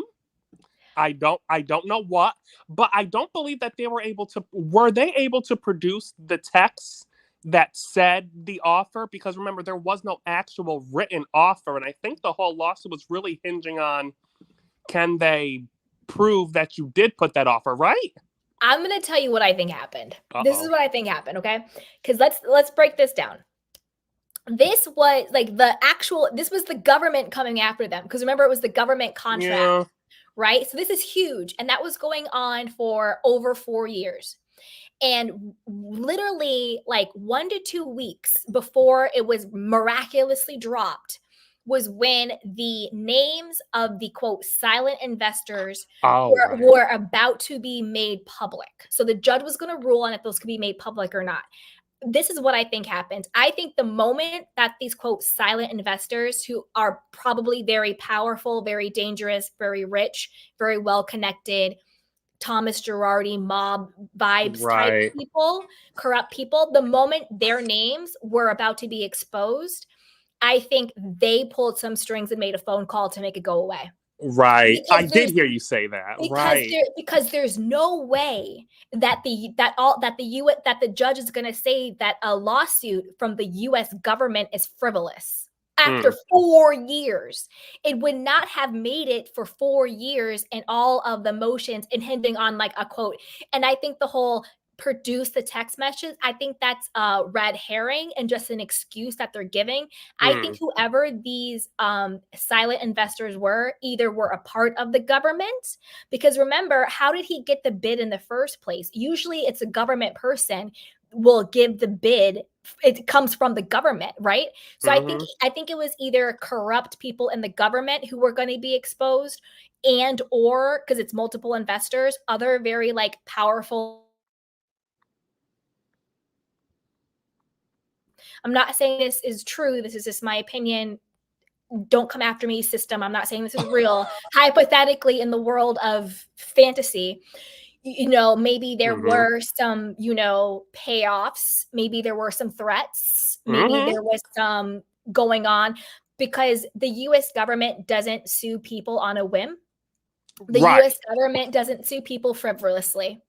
But I think if there's somebody who's in a position of power who was about to, I think that if they were not going to be named, I don't think they would have intervened, because they wouldn't have wanted to put a flag on themselves, and they just would have let it ride the way it wanted to ride. But because it was coming out in like Radar Online and Page 6, the LA Times, I was reporting on it that the names were about to be unsealed. Then literally the next week, all of a sudden the judge was like, oh, this is frivolous. Oh, this is that. Oh, it's dropped. A mess. We're not stupid. We're not stupid. You know what I'm saying? Right. The I do remember you saying the that. government would not have dragged this out for 4 years if it was frivolous. I just think the people who would have been implicated was too powerful. And they put a kibosh on it. And also the lawyer, and remember, lawyers are very slick with their words. The lawyer said, my client did not pay a penny to these people. He did not say these people were not paid. I think they got paid off by the powerful people, because you always have to remember to think about what exactly people say. Because people, especially lawyers, and especially shifters like that, they use their words very carefully. He didn't say there was no pay. They didn't say there was no settlement. There was no payoff. He said, my client didn't pay. Right. That's what he said. He didn't say that these people were not paid. So that's what I think happened.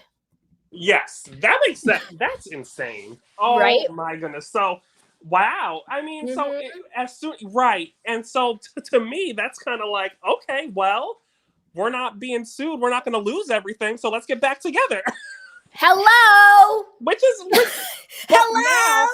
But see, now I'm annoyed because I was like, because at this point now, Kyle needs to go. Thank you. Too much. It's too much. This is too much. Now you're wearing a Umansky windbreaker. I saw that. Because like, you called that grid on yourself. You called that grid on yourself, and now you're wearing a Umansky windbreaker all of a sudden. Girl, see, they be playing in our faces like we're stupid. Yeah, I am really like, wow, Kyle. Like, I think this season people were coming around for her, like on her side, and I don't know how the fan reaction is going to be at this point, because I don't know. I'm just like, because I was just thinking to myself earlier today, if you don't break up, do not come back, because you're lying, playing all over in our faces. Right. I mean, I think she's being truthful in many things, ways. Though. Yeah. Like, I do believe that she is probably annoyed of all the rumors swirling around and him being, partying with all these people in, where'd he go? Brazil or something? He went somewhere and he was partying and it was on the internet all over the place. So, and not being at Lorene's remembrance, that was probably one of the most insane things that I've seen on these shows. And then in the next scene, he's at the Homeless Not Toothless Foundation. Right. For Ding Dong side chick Dorit. Come on now. Come on. I couldn't, but I honestly, I was like, he's not there. My mouth was, I was like, whoa. Right? And that's why I had number 5. All of a sudden, she's defending him now. Right. Oh my, yeah. She's defending him for not being there. Come on. Kyle's a better actress than I think we all gave her credit for. She should be on Lifetime, right with Denise Richards. She should. Right. I mean, I don't know. I couldn't believe it. But the point, I don't know. My thing is, at this point, now the whole show needs a I mean, most of them need to go. Most of them got to go. You know what, Jacob? As much as it pains me, I agree. I agree, because I feel like I agree. I hate to say it, because I do love Sutton and I do love Garcelle, but I wouldn't be bothered if it got a whole reboot. Oh God! Oh, that's not what I was thinking. But okay. What were you thinking? And I mean, I was gonna say keep Sutton. I was gonna say keep Sutton, keep Garcelle, maybe keep Crystal. Maybe, I don't know. Well, she's activated now. Okay, I will give you that. I will give Crystal you keep can Garcelle. Go. Crystal can go. Can go. Crystal, I don't know. Take her or leave her. I don't know, maybe. But then I'm like, well, who are they gonna cast on these shows around just Sutton and Garcelle? Like, it's gonna be a bunch of randoms? Like, that's not gonna work. Yeah, I mean, it can't be a bunch of randoms, but I think I don't know. They'll have to. I have to think on that one. I have to figure it out. But I wouldn't be mad with Dorit gone. Obviously, Annemarie's a non-factor. Yeah, Kyle can go. Crystal, maybe we can.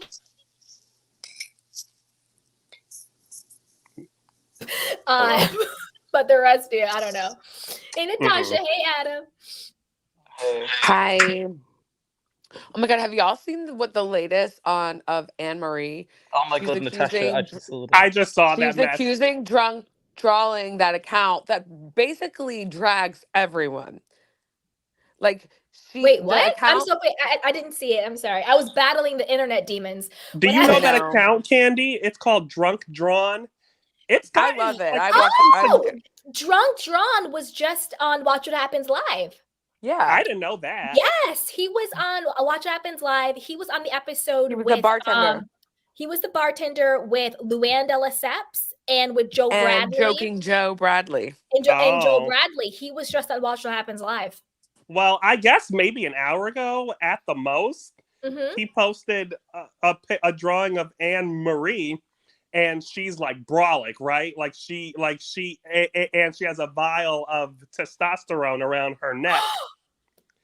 And I mean, he did admit that sometimes he draws a little intoxicated. I feel like this might have been the case because I get like he does drag everyone, like he makes everyone look ugly a lot, like you know what I mean. But like she, like it was like it's on the verge of being, you know. I haven't seen it, but it's not it's not anything that we didn't think. Right. I mean. No, totally. So Annemarie made this long post. I get up at 4:30 a.m. I was a college athlete. I'm a nurse anesthetist. Annemarie, please stop. Please stop. Please. Oh my God. I'm surprised he didn't draw her face as a foot. Because I call her the foot. You need to go look at it. I think the shape of her face is like a foot. Listen, I don't know. You know, people have heart-shaped. You know, people have like heart-shaped, oval-shaped faces. Like I think is my face heart? I think I have a heart. I feel like I have a heart too. I think I have a heart-shaped face. I think. Do people have heart-shaped feet? I don't understand. No, I think her face is shaped like a foot. No, a heart shape is when your chin comes to a point and then you're like it gets wider at top. I think it's shaped like a foot. You know, there's like the people have round faces, oval faces, heart shaped. I think hers is foot shaped. Look at her face. No, look at her face. It's shaped like a foot. I don't mean that. I think it's more of like a skinny oval. Yeah, that's long. Isn't that's a foot? Okay. I don't understand her being on the show. I really am a little shocked. I'm very shocked because she came on that one episode, her very first episode. And then she had a quick little solo scene at home with her husband the next episode. Then the episode after, she was on the FaceTime. Then she wasn't even on the next episode. And I'm like, we're halfway through the season. Exactly. Well, guess what, you guys? I have a prediction. Prediction? What's the prediction? That's going to be gone. I hope so. Well, yeah. And Kyle's going to not want to be her friend because we saw her criticize Kyle. And when you see anyone criticizes Kyle. When did she criticize Kyle? She said about the tattooing and she mentioned Mauricio and Kyle hates that. I don't remember. I don't listen when she talks. I saw her do it and immediately I was like, and there we go. It was on the show? Yes. The show or the after show? Good question. When she talks, because I don't remember that. But things put together sometimes for me. I'm not going to lie. However, it's okay. No, the thing is, I think it was the show. I could be. I could be wrong, but it's when they were all talking about. I might have been her confessional. I think it was in her confessional. However, it could have been also the after show because she's alone in her after show. I think because no one wants her. No one watches it. I was like, what? No, the reason why I think Kyle is distancing herself from Annemarie is because of how out of favor Annemarie is just across the board. And Kyle doesn't want to be attached to her because of how she's just not well received. Everything going on with But no one likes Teddy. No, but her and Teddy are actually friends though. True. It's Teddy and Annemarie were both being Kyle's mouthpieces, but Teddy and Annemarie are apples to oranges when it actually comes to who holds a position in Kyle's life. Like, you know what I mean? Yeah, Teddy was boring her first season, but she wasn't annoying like this. Annemarie is so annoying. At least Teddy had a normal first season. Like, she wasn't dynamic I don't know. or anything. Teddy is very, very annoying. Oh, like, no. But I I don't she think appears her on my like Zoom, like my scrolling sometimes, and all of a sudden she starts talking on behalf of her two T's or whatever. No, and absolutely. all of a sudden I get a jump scare. I'm like, oh! And like you just see her go, guys, in her voice, and I'm just like, I'm like scrolling past her as quickly as my fingers will move. It's so bad. No, I know. I think she made it through her first season, like just like okay. I think people started hating her like halfway through her second season. I don't think Annemarie has that grace. I think her very first episode on the show, I was like, it's done. It's done. Because why are you this invested in people? You'd like, stop it. It just, it's just so obvious. It was weird, obvious. Yeah, that's what it is. And not only was weird, but it was just completely obvious what she was doing. It took any fun out of it. It was just too, no. I don't know. For me, I just don't understand just this whole fake storyline, pretend lesbian relationship. I don't know. And as you said, if they were to get a divorce, it would be pretty complicated. Except they could hire Sutton's forensic accountant. Yes, forensic accountant. But I was just checking online. I mean, they've got $30 million worth of real estate, so that would be 15 million each. They still wouldn't. But that is true with what she said regarding Mo. He only made his money through the Hiltons. And that's how we've had this, in the press, as Kathy even mentioned it, that they felt used because they were used. Let's be real. But I mean, I kind of agree. I would miss Sutton and Garcelle, and after Sutton and Garcelle, Erica has only been the other interesting one to me in terms of entertainment wise. But aside from those three, it's been pretty dead. I mean, Dorit is recycled. Her husband's idiot.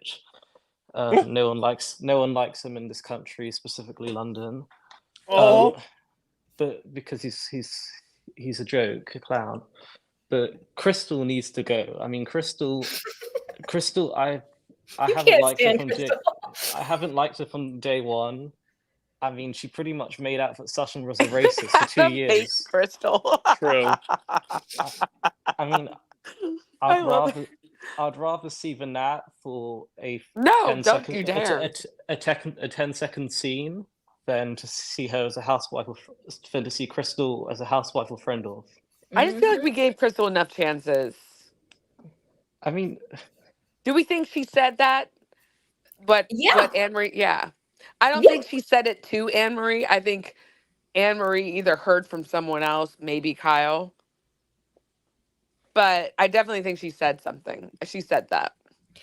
I think she said it, but like, who cares? Like, I don't think it's as deep as they're making it out to be. Like, Erica has called all those women bees and hoes, and Kyle just said on Jess Lewis, I don't know those hoes. Keep my name out your mouth. I don't know you. Like, you know what I'm saying? They all talk crap about each other. The one time Crystal says something kind of interesting, they're all aghast. Like, they need to stop.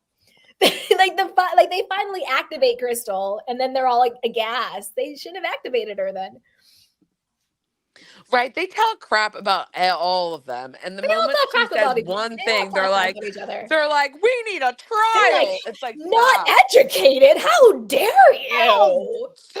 It's like, stop, you guys. Erica, where did you go to college? like, let me find. Stop! I just spit out my drink. Where did you go? I just spit out my drink. I'm not joking. What did you guys think of the reunion seating chart? The what? Oh, the reunion seating chart. Yeah, I think Crystal deserves to be on the end. That's why I thought it was pretty accurate because it's Andy, and then it's like Kyle and Sutton, and then it's Erica Garcelle, then it's Ding Dong Dorit and Crystal, and then it's the foot. Annemarie. Jacob says, now my internet is acting up. Oh no, I told you the internet, like I'm telling you, they're trying to stop this, but we got to get it out. It's annoying because what's her name? Kyle has it in her contract that she is first seat every reunion. And she does? How do you know? How do you know that? Because it's the same with Giselle. It's obvious. Every single reunion I mean, we're just assuming, or do you know that? I don't know it for a fact, but but other cast members like Renner has alluded to it, and what's her name? Karen Huger said the same thing about Giselle. Because Kyle they have had nothing going on for years, and then they're still Kyle right there. Giselle. They're literally not even involved in half the stuff that is going on this season, but yet they're sitting there every single year. Yeah, literally. But very weird. I still think, as Candy and I were saying last time, that this literally is the most flattest season of Beverly Hills ever. Yep. You know, as much as season 9 was painful because of this bullshit Vanderpump takedown. Drunk Drawn wrote a sorry. We all know that this season, and I mean, just even looking at Annemarie and Crystal, like these two people, just, I mean, as painful as it sounds, if I was only allowed to fire 2 cast members, I would pick, obviously, 8.5. And as painful as it sounds, I would pick Crystal over Dorit. Yeah. Well, I wouldn't mind if they went. It's definitely time for Dorit to be gone. Oh, Nikki, she says, I don't understand to get on the panel. I just posted the next comment below the link. Just click on the link and you should be able to come up. Because anybody's welcome to come, my candy kids. Wait, so Candy, after... Yes, darling. After Vanderpump, okay, who would you say are the other 2 like MVPs of Beverly Hills? Like, if you say out of all the cast members they've had. Ooh, okay. I would top 3. say my top 3. There's been a lot. Obviously Vanderpump. And then, to be honest with you, this is going to sound hypocritical, but I'm going to say Kyle. Because even though she's a hypocrite and everything else, I do have to give credit where credit's due. She was one of the people to like start the show. She has been an anchor on the show. For however I feel about it, she has been a part of everything. So I'm going to give her her flowers. I'm not going to be a complete hater. So I will say Kyle. And then I also think I also really enjoy Sutton. I really do. I think Sutton's really cool. I have to think on it more, like who's been on the show and who I've really enjoyed in the past. But I think I'm going to say maybe Camille too. I don't know. I'll have to get back to you on that one. Mine would be Vanderpump, Camille, and Sutton. Yeah. Camille, Sutton, yeah. Yeah, Vanderpump, Camille, Sutton for me too. Yeah. But I mean, wait, did someone just come in? Yeah, Chanel G. Chanel. Hello. Hello. You want, sweetheart? Hi, how are you guys? Good. Hi. How are you? Good. How are you? I am well. I love listening to you. Oh, thank you. Thanks. So I don't know, because I just jumped back on. I was like on YouTube watching something else, and I was like, oh, they're on again. So what's the question? Because I don't know where you guys are. We're talking about 8.5, how this... I can't. No, I'm kidding. We're not talking about 8.5. They're not worth our time. We're talking about Kyle and, as Candy and I have said it for a while, this fake lesbian relationship, fake divorce. Okay. So I will say this. I was listening earlier, Candy, when you were giving your, I think this is a whole ruse thing. And I don't know. So here's the thing. I really can't stand Kyle. I didn't realize she was a snake until probably season 5, I would say. Because I think I was a part of the people who looked at Kyle as a great mom. I'm just saying what optically it looked at, right? So she's a great mom. She seems like a great wife. She and her husband got together when he didn't have much, even though she was adjacent to the Hiltons. But around season 5, I realized this lady's a snake. I didn't think so initially because of how Bravo made sure to paint Kyle in this, enabler of her sister alcohol problem or whatever. I think most of us are like, oh my God, we feel bad. We just really want her to not seem like she has to save her sister. But then I realized season after season, Kyle has her hand in every single takedown of anyone. She's always there. So bringing it to Annemarie, I could be wrong about this, but I think Annemarie finally realized that she is 100% being used by Kyle. And I think too, Annemarie is such a, what's the right word? I think you called her 8.5. I think she's a perfect example of one of those people who believes her own hype. And it was perfect for Kyle to say, I want to take down Sutton, but I don't want it to be me, to seem like I'm this bad friend. So I'm going to give this woman who has this, supposed health background. So she gives credibility to what I'm saying. And if you were really watching, you pay attention and you would see that Kyle is really the originator of the whole Sutton is a drinker, quote unquote. And that didn't work. So now Sutton is a anorexic or something in that. She has an eating disorder. Kyle didn't use those words, but that's exactly what she was saying in that kitchen that day. And so I think she used Annemarie to give credibility to what her theory was about whatever else. So Kyle to me is the cobra, like the king cobra of all of it. And she's really good at making it seem like anytime people come up against her, she automatically cries. She's like, I hear people say like she's like a victim and the perpetrator at the same time or something like that. It's 100% true. That being said, because I can't stand her, I don't think though she is faking her divorce or whatever that is. I know you guys are all like married or committed to the idea that it's all fake, but this is the thing that I cannot understand. If you guys have been watching from day one, we didn't say it was fake. We didn't say it was true. Fake. Okay, I get it. I'm just saying y'all's yeah. We didn't. No, it was more Kyle and Morgan. What that situation was, not Kyle and Mauricio. I just wanted to clarify. Gotcha. Yeah.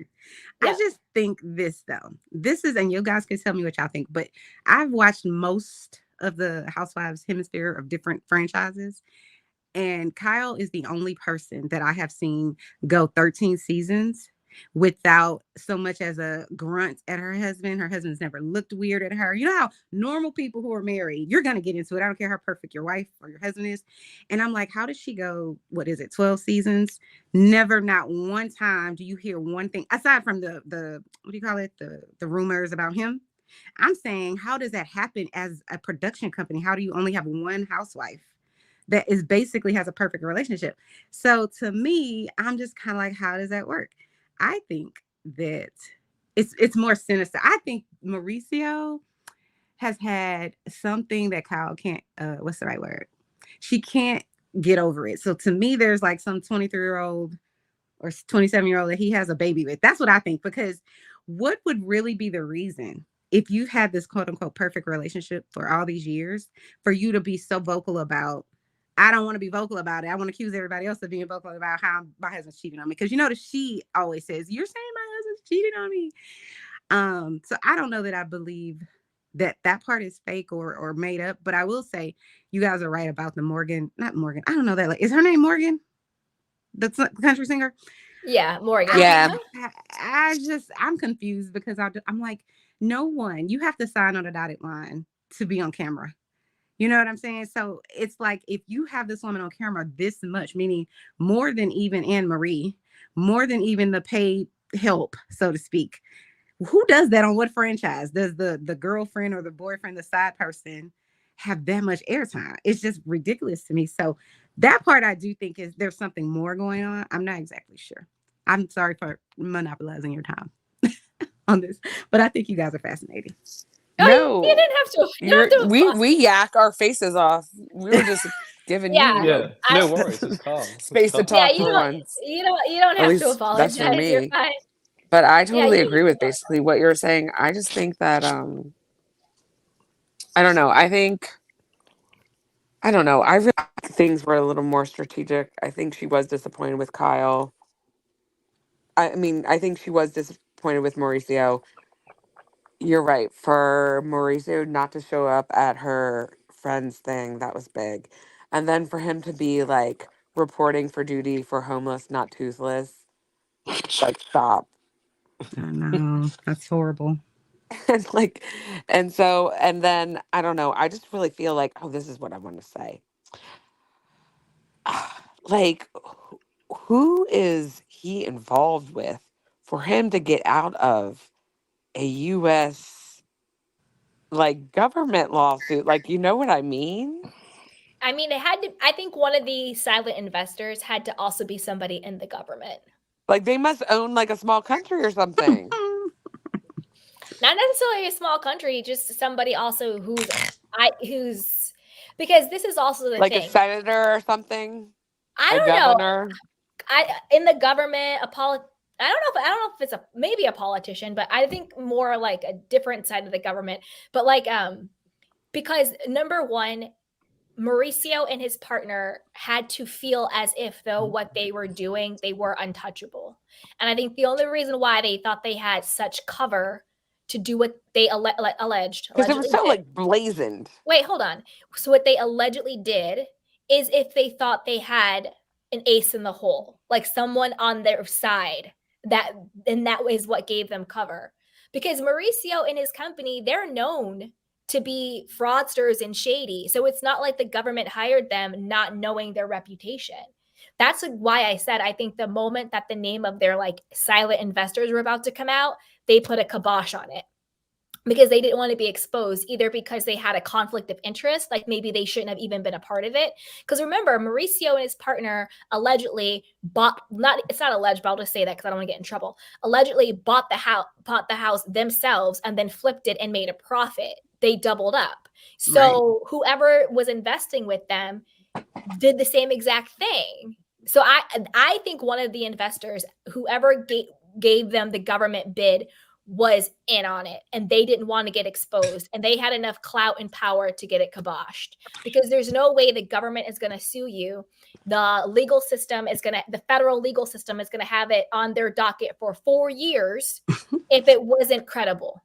Mm-hmm. Right. Like, that just seems so wild to me. I'm like, okay. And I mean, look, I think we've discussed that before. Like, for him to be that blazoned and just so, I don't know, it just came across like he did think he had it like that. Like, he wasn't that concerned. Exactly. And the only way that would happen is if he kind of had that assurance from someone else. Hence, whoever, yeah. I don't know. It's very weird. I feel like it's very dark. I'm getting like dark energy from it, to be honest. I don't even like thinking about it. I feel like these two are very like dark energy. I just think I don't know. I just I don't like Kyle at all. Just her personality in general. Her voice bugs me. Like, it's always like, it's very, I don't know. I just like, I'm just have a lot of feelings and sudden and like, you know what I mean? It's like, it sounds like her voice is like physically hurting her just to speak. I cannot. And it's so weird. And I like, it's that alone bugs me. But then I don't know, just her energy bugs me. I feel like her and Mauricio are involved in weird things. I don't know. This is me alleging. This is me having an opinion. What's the word? I don't know. I forget what the word is. The legal term where you're like literally making stuff up. Speculating. Speculating. Thank you. You're welcome. This is me literally speculating. But that's just like, I just get that feeling. Like, I would never want to be around them. Like, I get like it feels like a gross feeling. I feel like they have dark energy on them. Yeah, there's I don't something know. weird with them. I'm sensitive to that sort of thing. It's just how I feel. Meme But yeah, I don't know. I think Justin, what's his face? Was it Justin? Jacob. Yeah. Oh my God, Jacob, I'm so sorry. I'm tired, Jacob. Forgive me. I love you.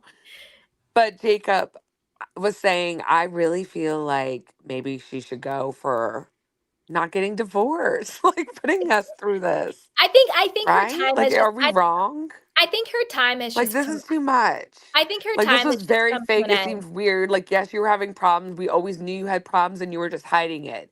Like, was too much. And you did this whole fake, like, pictures of you and your fake relationship. And then you bring, and it's backtracking. The backtracking seems very amateurish. It's like you're playing us so dumb and you're not even, like, good at it.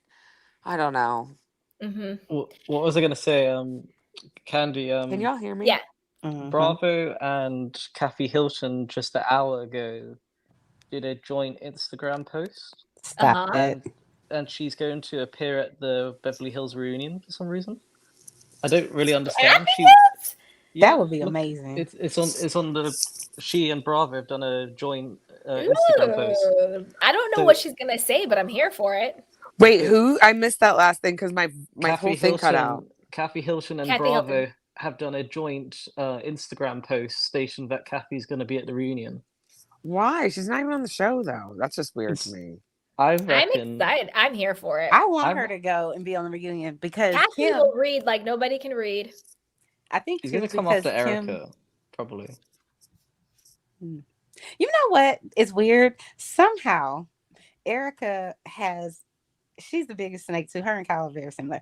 But she somehow has managed this season to make me be like, okay, I'm not mad at Erica. I don't know what it is. Until she did that whole, I want to embarrass Crystal and say, Crystal, look at what I've accomplished with her lawsuit. That was weird. Why did she target her? Because Crystal, honestly, is the only one, in my opinion. That's why when that lady, Crystal's the fake. 8.5, said that Crystal thinks she's smarter than everybody, I do think she is. I think Crystal holds back. That's what I think. But I think that's why she wanted to target Crystal, because if you remember, Garcelle didn't really come at Erica about it. She talked a little bit about it on her show, but she didn't really come at her. The only person that really kind of stood her ground and didn't like act like Sudden, where it's like, oh, or I'm gonna back down, was Crystal. Crystal was the one that's like, I don't need anyone to convince me of anything. I care because I'm a human. And she's the only one that I can recall ever really giving it to Erica like that, where it was like, I'm not backing down. I don't care who you are. And so I think she just really wants to. Well, Sasha basically did the same thing. She said, I'm going to bring everything to the table. But she Crystal, did, but with Crystal, though, she's just full of lies. And Erica barked at her, literally. That's what I'm snarled. saying. Sutton is a very, if you think about it, even too now with this new, what's that new lady's name? Annemarie. 8.5, yes. Think about it though. Who are the people that Annemarie has decided to target? She's decided to target people that she thinks is weak. She thinks Crystal is just this person that's going to sit on the side, but Crystal doesn't. Crystal will sit on the side, but then she's going to shoot at you with facts. That's what I do think about Crystal. And then Sutton will do the same thing. Remember, she was sitting at that table with Lisa Rinna and the other girl that everybody hated. What's her name? Diana. And Lisa was trying to grill her. And then Sutton was like, I also know what slander is. Like, Sutton will let you pounce on her. And I think, not Erica, Crystal lets you pounce too. But then Crystal's going to come back with some truth. Like she did with Annemarie at that table. She was coming at her. And then what did Crystal say? Says the nurse who thinks she's a doctor. So she doesn't have to like be very forceful. She just says the truth. The truth is you pretended you were a doctor. Half the time and now I'm calling you out that you're not. But the problem with Crystal, though, is that she does her own messy stuff. And so when they rebuttal her and like throw her own messy stuff in her face, she always buckles under the pressure. And so like I need her to get a little stronger because she can't be throwing that stuff out and then buckling when they throw it back. You know what I mean? But the only reason I would say I disagree is because when Crystal, what did she do? She did something last year or the year before where she was saying Sutton said something dark. Well, she said for 2 seasons she made out that Sutton was a racist. But I know. But let me just say this, in my opinion, on the first season that Crystal was on and they were at that lake house or whatever, and Sutton did the whole, and I love Sutton now, but when Sutton did the whole, I don't see color, I was happy that Crystal checked her because millions of people walk around this world talk about they don't see color. That's like saying, I can't see that my husband is a man. I can obviously see that he's a man. So stop walking around acting like you don't see that I'm brown. Like, stop it. So I like that Crystal really kind of came back, but she does it every single time. The thing is, Sutton got her together at that table when Sutton was like, you need to say that you lie. like, yes. I just loved it when Sutton yelled, "You're gonna bring out the little people!" Right? Yeah, it was funny.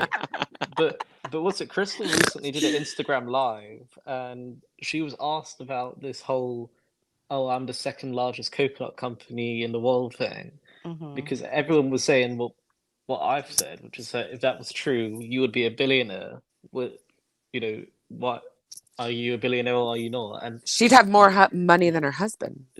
literally, she ignored, like, I don't know, 200 questions about it, because she was on Instagram live for a good old 25 minutes, and and there was just so many. What does Crystal owe anyone about her business? That's what I was gonna say. She doesn't. Like, it's not really, it doesn't look great for her to talk money like that and like be like, yeah, I have billions. Like think about all her investors and all. Like, that wouldn't be to her best interest to be like that. So I don't really take that against her, but I think there's other evidence for it to be, I don't know, something else. This is the problem. I give her credit. She's got the best house on the show, but that's it. Having the best house on the show doesn't make you entertaining.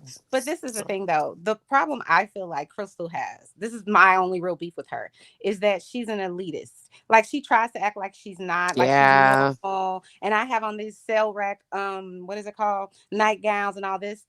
Crystal, you have a $90,000 Hermes bag sitting on your kitchen table that Kyle is having a conniption about. So stop acting like you don't spend money. You do. She tries to act like she's not elitist and that she's not better than people, but she, down to her bone marrow, does think she's better than the rest of these people. I believe Annemarie is telling the truth. I think there's some truth to what she's saying about Crystal said, you guys are dumb and da, da, da. I think she lost 14 friends. She lost 14 friends for a reason.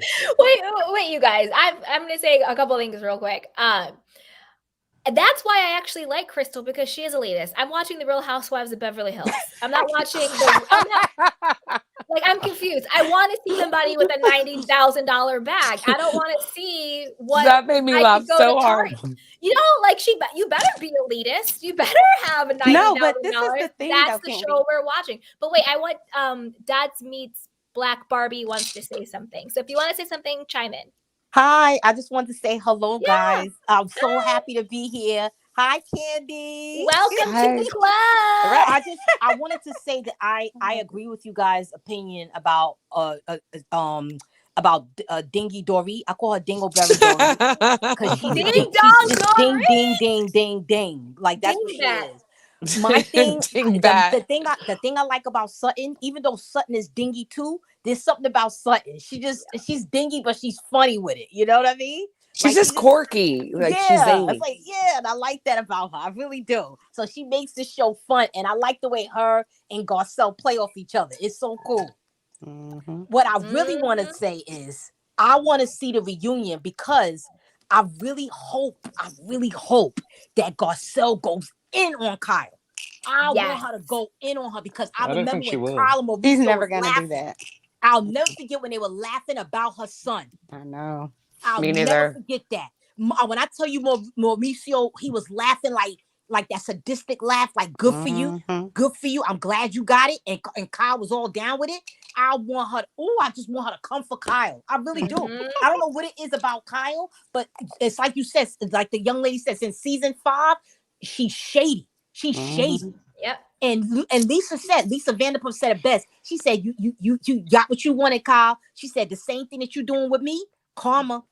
And I hope that Kyle I hope that Garcelle get her. Oh, please get her. Garcelle's never gonna do that, though. It's gonna have to be Annemarie. I think Annemarie is actually gonna do it, because I don't know if you guys watch any other bloggers or whatever, but Annemarie was on this, I think it was like 2 guys, and they were asking her about the incident with Sutton and why she's so obsessed seemingly about her esophagus and, poor judgment, yada, yada, yada. But she said like 2 or 3 times, she said it wasn't me that brought it up. It was Kyle. She said it. Kyle put a battery in her back. So So my thing is, I think it bothers Annemarie's soul that she's probably at home thinking everyone thinks this is me and I've done this to Sutton, when in reality, Kyle is Kyle.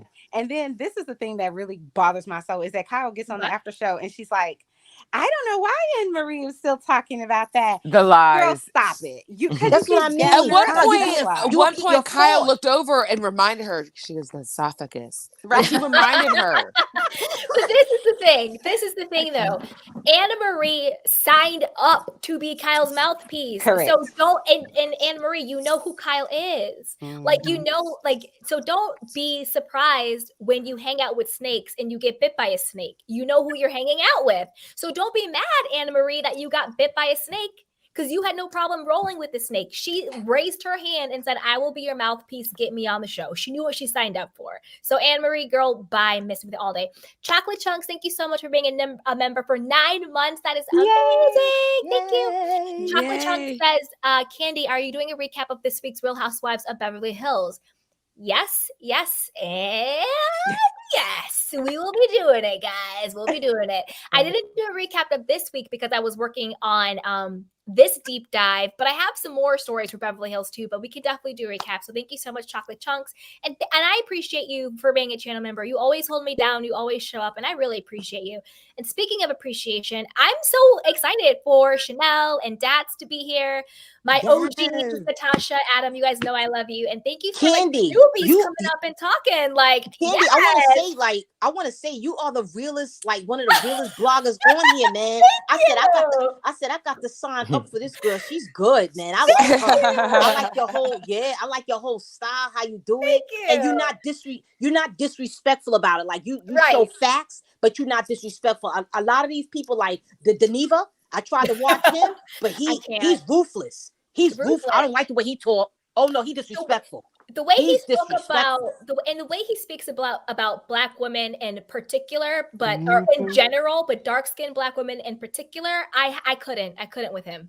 Yeah, he's disrespectful. I tried, but he was very disrespectful. He was saying some things about actual women that I admire, and you know, just I respect him, and he was just very disrespectful. I was like, whoa. And he was like, if you don't like it, I was like, oh no, I'm out. That's what you got to tell me. And I can tell you're a real one because you've got that New York accent. And I can't help it. Like if I see I lived there for like 10 years. I love it. I'm like, I know my New York. Yeah, I'm born and raised in Brooklyn, but she's coming up. She's gonna be real.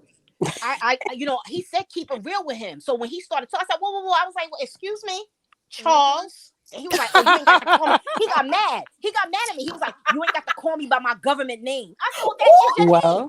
I'm the type of person. If that's your name, I'm gonna call you that. I'm not gonna call you no Funky Dineva because it don't make no sense to me. You sit up there, you're like Mr. Funky. Yeah, that's weird. Yeah, he was just being really disrespectful. And then he got on he started talking about his co-host, which is I found out later to be Claudia. I didn't know who she was, but I found out he was talking very like he was basically calling her a whore. Yeah, he was saying that she was an industry whore. Yeah, it was pretty brutal. Jordan, And I said to him, even if that's the case, because a lot of those girls will tell you that's what they did to make your ends meet. By all means, that's how you want to run your jewels. That's on you, okay? But don't talk about your coworker like that because now you putting her real business out there in the streets. Maybe she don't want people to know that. And it's like, and isn't she the one who got him that gig to begin with before he got fired or left or whatever? Yeah, she recommended him. So it's like, stop. Yeah, you fell out, but let's be profesh, you know? Yeah. But you know what? He felt some type of way about her because he said that when it came to, like, for instance, when the girl, Jess Hilarious, made that comment about the transgender, he didn't like it. So he went for Jess Hilarious, who happens to be a dark-skinned girl. Mm-hmm. And then Claudia backed up Jess Hilarious, and he didn't like that. So he told me it started from there. He said that there was things that she was doing that he felt like, as his coworker, she's supposed to have his back, whether he wrong or right. And I said, see, that's not right. That's not cool. That's not cool. She has to be, if that's your friend, she should be able to call you out on it. And he was just like, and hold you accountable. Yeah, he was like, are you a fan or a stan? I said, sweetheart, I'm neither. I'm just telling you the facts. I'm telling you what it is. A fan or a stan to you? You know, let me tell you something. I told him, I said, Charles, I'm letting you know, I'm giving you notice. If you continue to go down this path, I said it's the wrong road, brother. Like Nene said, wrong road. Wrong road. If you keep going that path, you ain't gonna never win. Yeah. You ain't gonna, I'm a quote Lanithia Leaks, you ain't gonna never win if you keep going down that path. You don't win when you play dirty. You don't win. No, you don't. Wait, 1 second. Candy. So, yeah.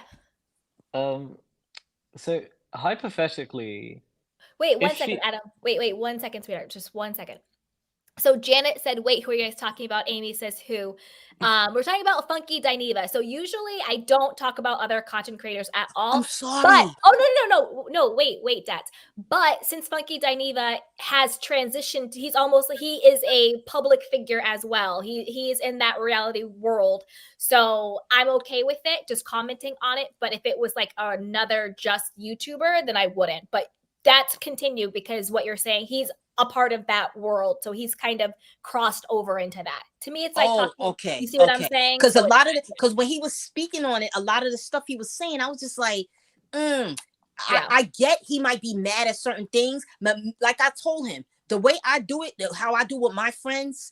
Yeah. If I feel that you're doing something wrong in front of other people, yes, I'm gonna be like, that's still my girl, that's still my boy, whatever. But behind closed doors, I'm gonna give it to you. Yeah. I'm gonna be like, yo, what you doing? You know what I mean? Like, you was dead wrong. I agree. Yeah, don't be making us look bad, like kind of thing. Yeah. But I'm not gonna do it in public so you could be shamed and laughed at and ridiculed. I'm not gonna do that. You know what I mean? Like Claudia, they said people are calling into the station and people are saying really nasty things.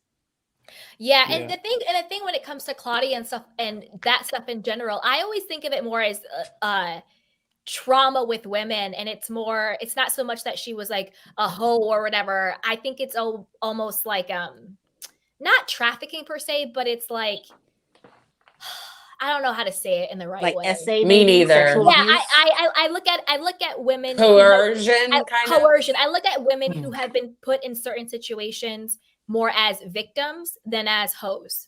You see what I'm saying? And I see exactly what you're saying. I see it. You see what I'm getting at? Where I think there's trauma there, not somebody who's like, and this is at the end of the day, it's our own body. However we want to pop, drop, and lock it, it's our business. Nobody has the right to judge us, come at us, or call us anything. Whether you want to have sex with no one or everyone, it's your business, and nobody has the right to disrespect you.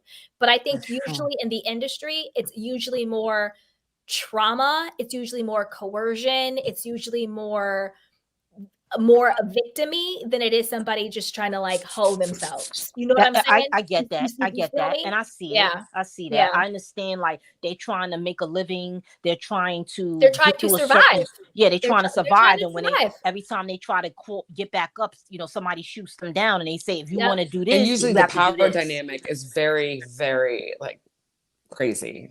Yeah. So go ahead, Adam. I'm sorry I cut you off. Go ahead, sweetheart. I was gonna say, if they were to get divorced. I'm sorry, that was just really funny.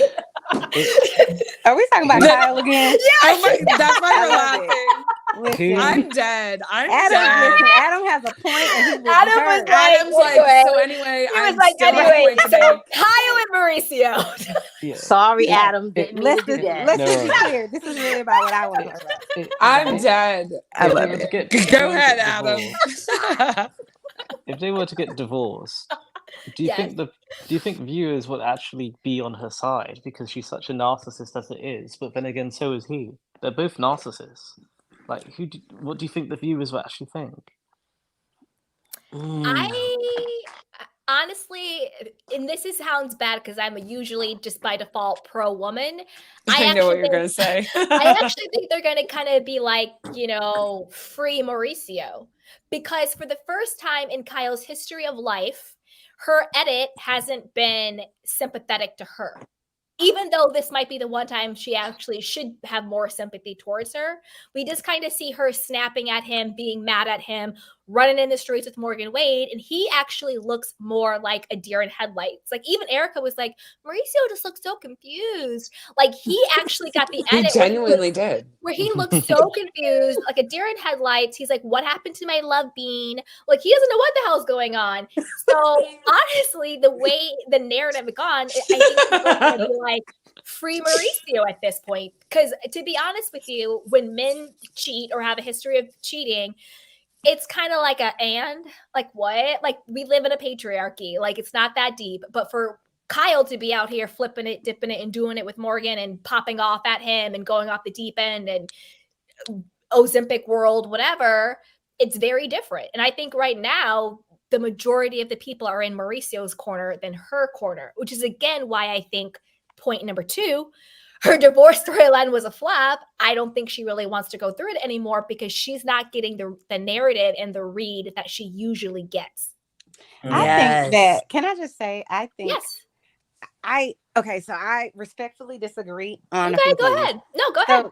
So I do think Kyle is 100% in control of her storyline in terms of, I think how, if you notice, every time we see Mauricio and Kyle, it is something kind of like where Kyle and the producers want us to be clear that Kyle is upset at him and she's not going to get over it. So I feel like she wants everybody to be aware that Mauricio is this horrible person without saying it. Like, I feel like that's why he keeps getting like this edit where it seems like he's an asshole, or she just must be going through something that they're not willing to talk about publicly or whatever.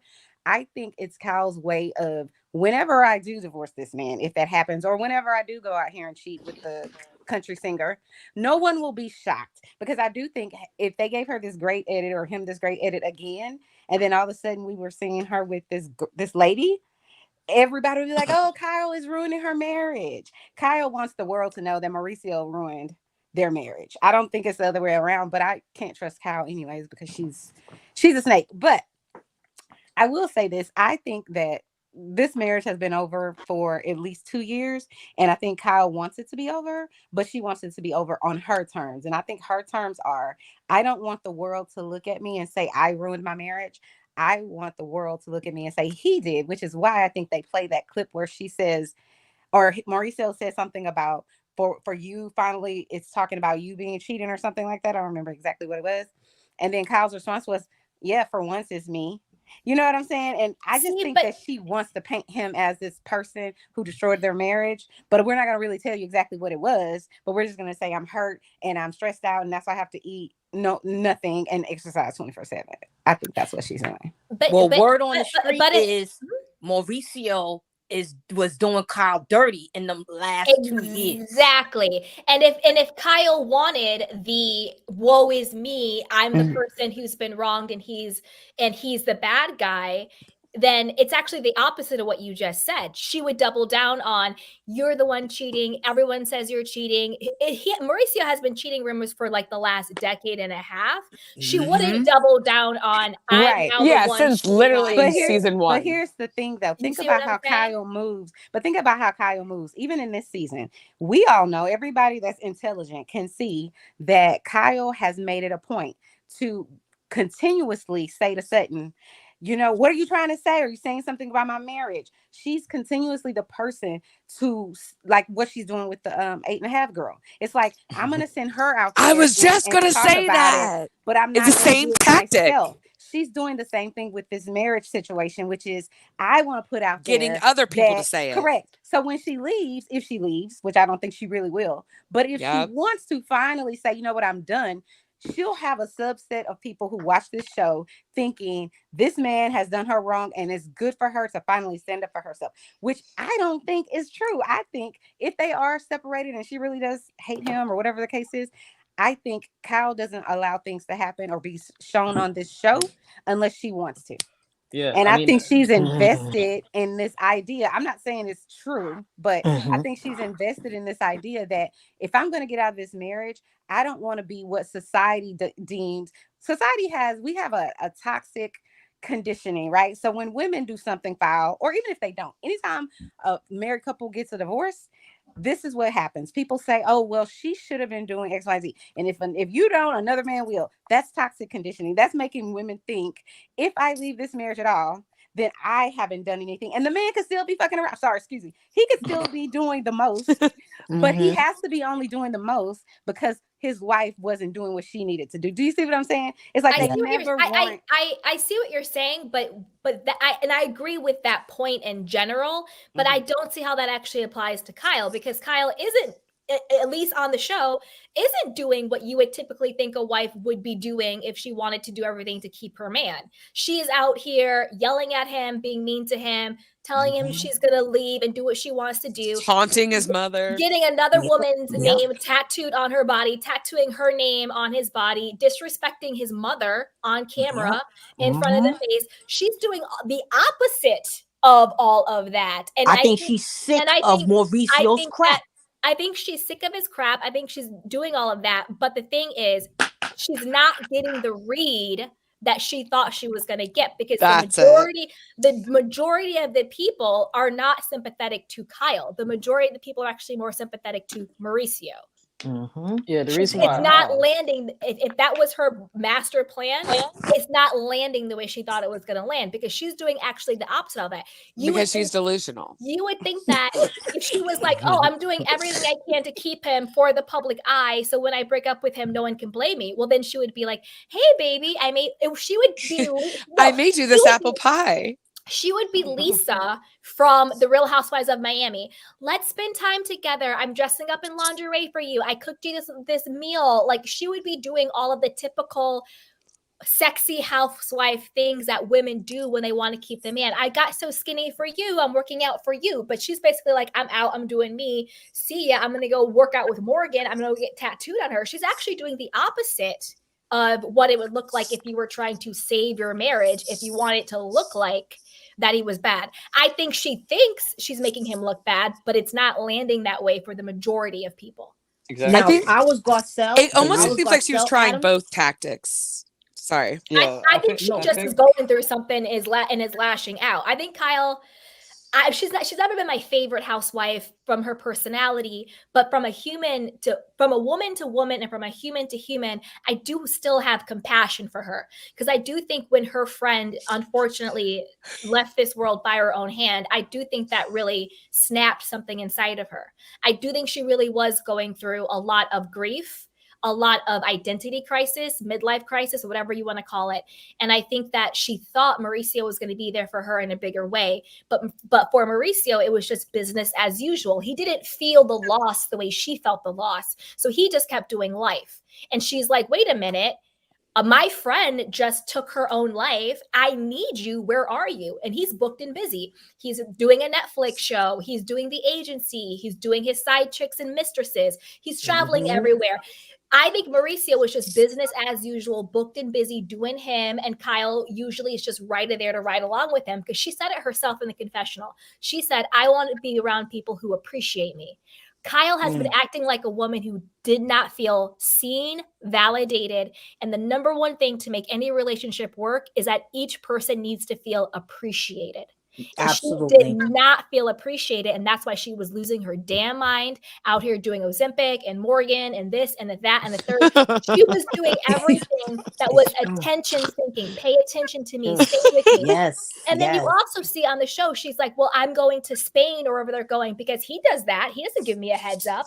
And then when he was like, oh, well, we're doing the agency trip to whatever, she's like, well, I'm busy that week. I can't go. And he's like, what, love bean? And he's so confused because every relationship has an understood contract. Every relationship, whether it's a friendship, mother, daughter, boyfriend, girlfriend, wife, it's an understood micro social contract between you and that person. You know how your friend's going to show up. They know how they show up you, your husband. She is breaking the contract.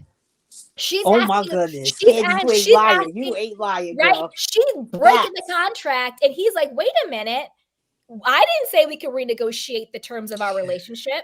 That's such a good point. I never thought of it like that. That is what's happening. And that is what's happening. Candy, because every relationship does, like, it's unspoken. It's just like it's like patterns that you guys establish together.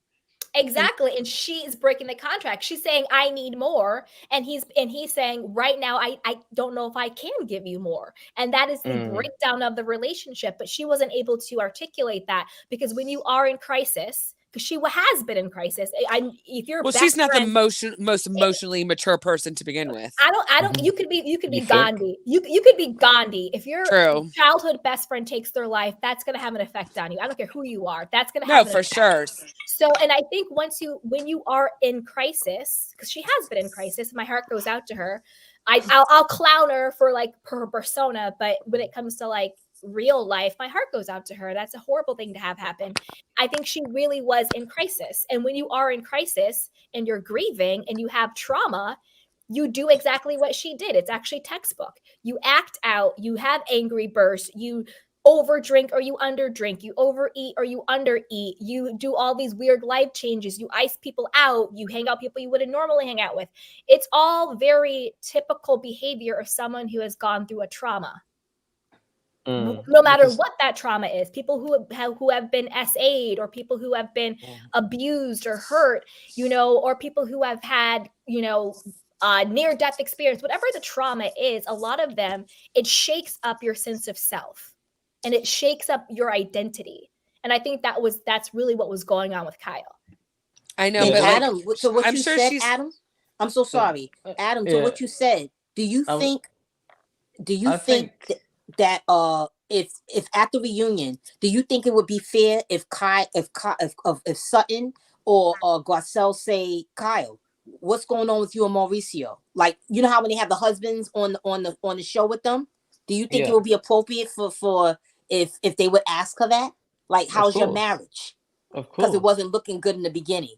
Of course. Would that be okay to ask at the reunion? I'm just curious. Yeah, of course. You have to be transparent. I mean, that's what they're. But you know how Erica was like, excuse me, Mr. Andy, are we going to be as inquisitive about our girl Kyle?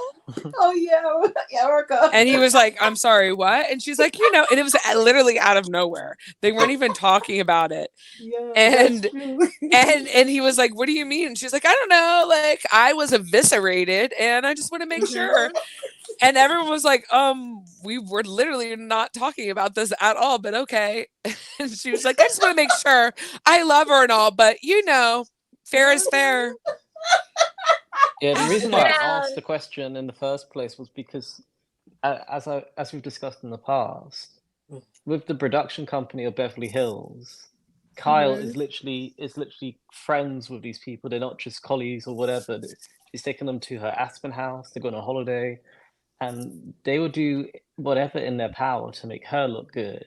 But I agree with Candy that Mo will be the person online that people will be on Twitter, now X, and Instagram saying, free Mauricio, I'm glad Mo, you have your freedom, and stuff like that. Last question before I go, because I've got an early start tomorrow. If you said, as you said, that there could be the possibility in the future of having a complete revamp, what age demographic do you want to watch? I personally, let me answer your questions two ways. So the first way about the edit that Kyle gets, don't forget two major things have happened this season that has not happened prior. Number one, yes, she's very close with Alex Baskin, but she was also very close with another producer. I forget what his name is, but he left Beverly Hills. But yes, because he was also a producer on the OC. And he was the producer that Heather Dubrow allegedly pushed. And so he left. He's not there anymore. So her number one, because Alex Baskin doesn't do day-to-day producing. He's like executive top, but her day-to-day producer is gone. So the person who really was having her back, he left. And then also don't forget everything that happened last season where they even fired Lisa Rinna. I think everybody kind of got a wake-up call and a shake-up of you need to start not having these like favoritism edits. Yeah. You got to tighten it up. You got to bring it, all of that stuff. That's why we now see the new alliance between Erica, Garcelle, and Sutton. And I think that after what happened last season with, Aspen Gate and the bots and Diana and the racism and the homophobia and the blah, blah, blah, and all of that crap, I think everybody got a talking to from the actual people at the top being like, you guys need to kind of straighten this up. And that's why Kyle is getting a very different edit this season than she's ever gotten. Because I do think that her tactics would have worked if she still had the producer by her side and if everything last season had not happened. I was going to say, Candy, last season was nasty. Exactly. Very nasty. And you said the age range. I would like to see women who are in their 40s to 60s. for the show. 40s, the 40s to 60s, I think would be a great range. Yeah, if they're too young, like I'm not trying to relate to them. Yeah, I'm not. Well, I don't want to see like myself on there. Yeah, like I want to see like mid 40s, 50s, 60s. Yeah. I don't think 60s, but I think 40s and 50s. Not to be age discriminated. Yeah. If it gets like 260s, then it's like it's a little too. Yeah. Can I say two things about what you guys have said? Yes, go ahead. So the first thing is, I go back and forth with feeling empathy for Kyle. I'm a social worker and I'm a therapist, just saying. So I typically have the highest level of empathy, and I always want to see people make it, especially, you know, relationships or whatever. But I go back and forth, even watching the episode, just because how snake-like Kyle has been. And one example to me is how she treated what's that lady's name? Denise Richards. Yeah. She wasn't shown as bad as Lisa Rinna was, but I feel like it was equally bad because she did exactly what she does with everybody else, exactly what she did with Annemarie to Teddy. And she just kept saying, if y'all remember, I mean, everyone knows it's true. I wish Denise would just say it. Everyone knows, And here's the problem that I have. That could be fine or whatever. And I think Kyle felt like, well, Denise and her husband, they're two cute people. It'll be fine if I say that she's had an affair. Also, I think Kyle felt like, well, it's really, what's the girl's name? Brandy, who is saying all of these things. So it's just kind of like, it's very interesting to me that Kyle's response or reaction to Sutton never asking her if she's getting a divorce, never asking her if Maurice and her are on bad terms or whatever the case may be. But she was relentless with Denise, in my opinion. And I think she felt because it was woman on woman, meaning Brandy and Denise, that it's not a big deal. You know what I mean? But I feel like in Denise's mind, I'm still married to this man. I want you to respect our unity or whatever the case may be. And Kyle was unwilling to do that, in my opinion. And then everybody else just piled on. That's one thing. The other thing is, I don't know if you clocked or everyone clocked when how Sutton and Dorit have asked Kyle the same exact questions and gotten two completely different responses. So remember Dorit got in the car when Kyle was taking her to this surprise prostitute for my husband hotel. just find the lie. But when Kyle was taking her, they even showed this in the trailer. Remember, Dorit was like, Kyle, how are you and Mo? You know what I mean?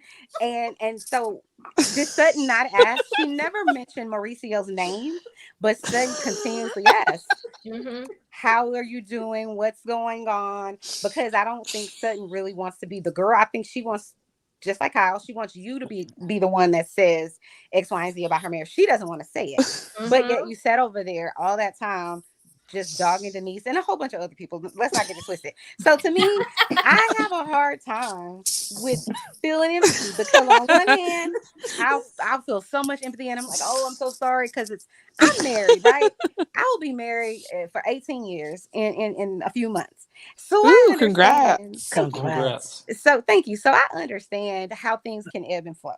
How some days I want to throw my husband off a bridge and other days I'm good. I love this man. But I have a hard time feeling bad for Kyle just because if you go from season 1, how many moves she's made. She says so much about other people's relationships. And now she wants everybody to have all these above board responses to her. And I can't. And I just feel like, how do you have that type of vitriol response to Sutton? But Dorit is free to ask whatever the hell she wants to ask. And they did it again when Kyle came to Dorit's house. And y'all remember they were eating like pizza or something. I think Kyle had made pizza for them. Dorit sat there and did the same exact thing.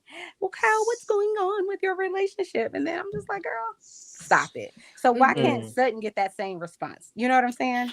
And the ugliness that we saw from her, like when she talked about LVPs, like my life is busy too. And then when Sutton revealed her miscarriage, it was just, I know this is a toxic trait of mine. I know I should be like, have so much reciprocity and like, you know, I should go above them, but like, it's hard. Like you said, when I've seen such ugliness and the most lack of empathy I've ever seen, it's like almost shocking.